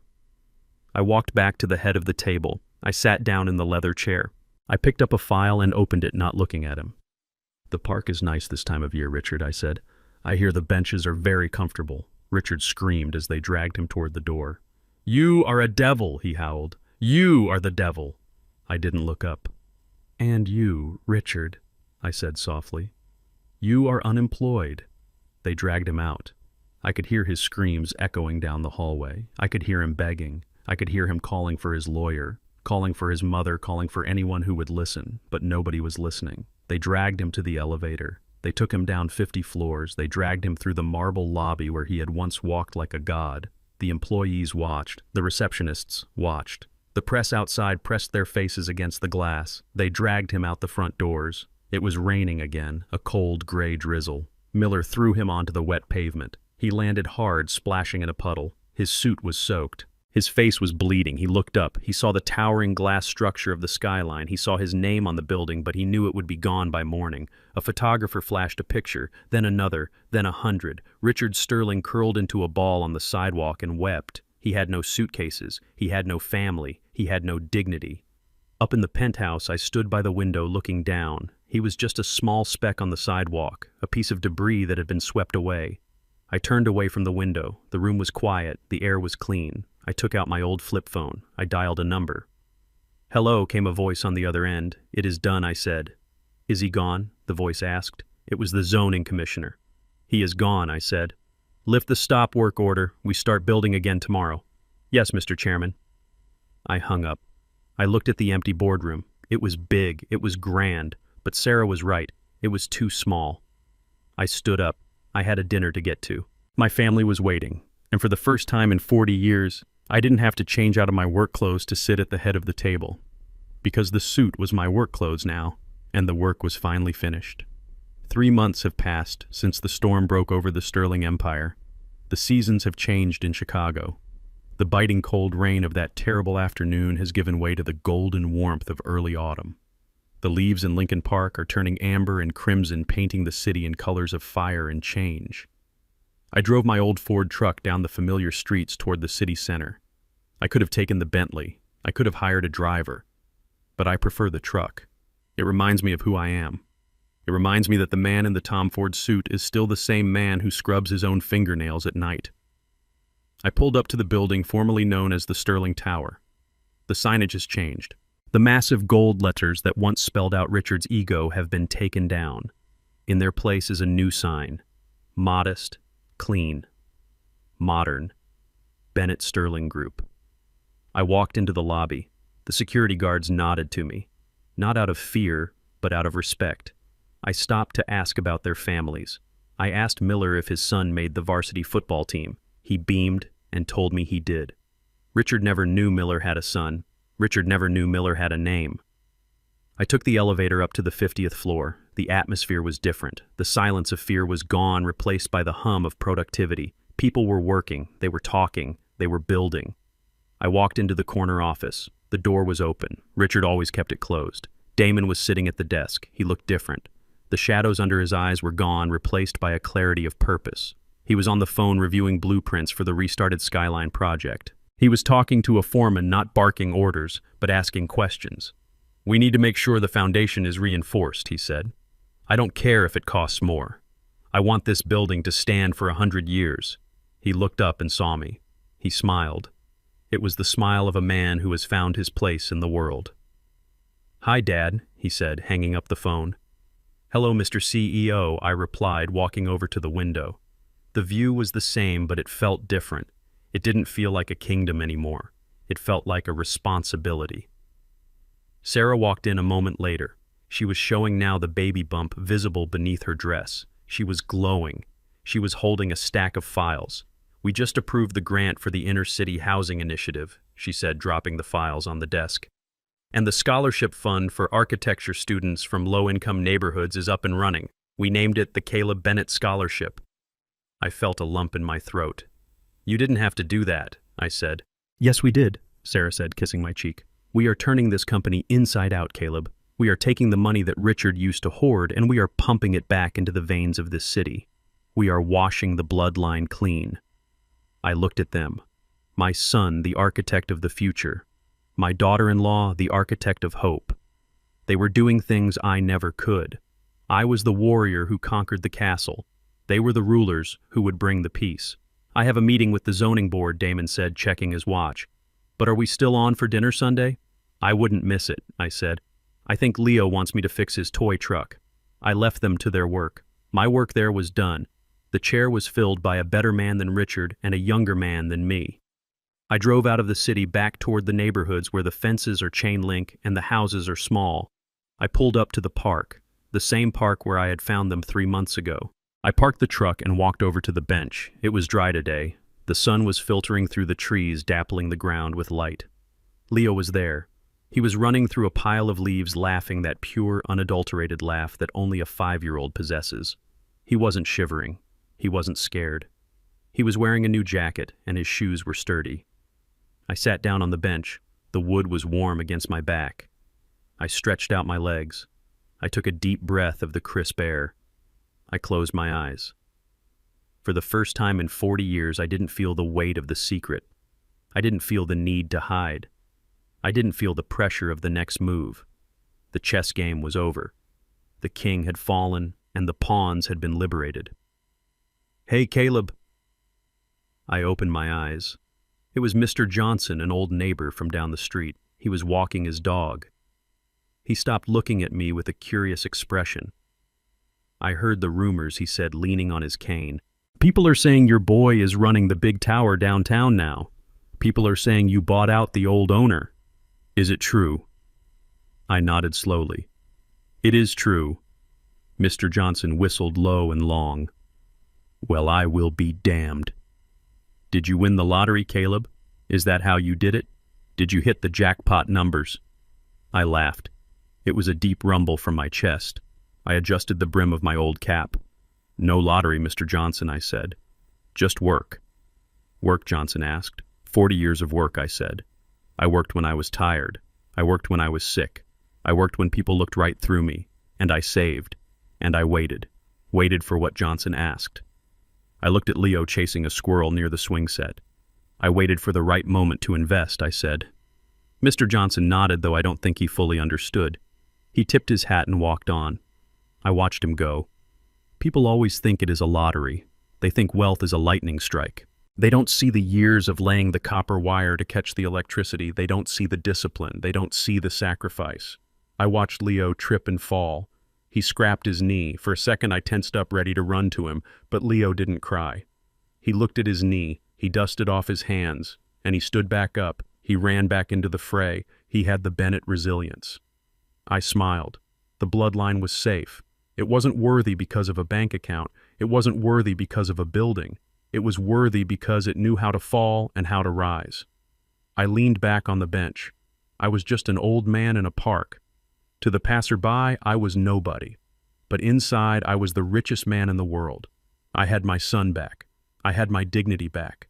And I had taught a tyrant that you never judge a man by the calluses on his hands, but by the fire in his soul. I watched the sun begin to dip below the horizon, painting the sky in shades of purple and gold. It was a beautiful ending to the day. And as I sat there surrounded by the peace I had fought so hard to win, I realized something. True nobility isn't found in your lineage, your bank account, or the color of your skin. It is forged in the fires of adversity and revealed in how you treat those who can do nothing for you. Richard Sterling thought his bloodline made him a king, but his arrogance made him a pauper. I spent a lifetime scrubbing floors to build a legacy not of gold but of dignity. In the end, the only bloodline that matters is the one that flows with integrity, resilience, and unconditional love. Everything else is just dust in the wind.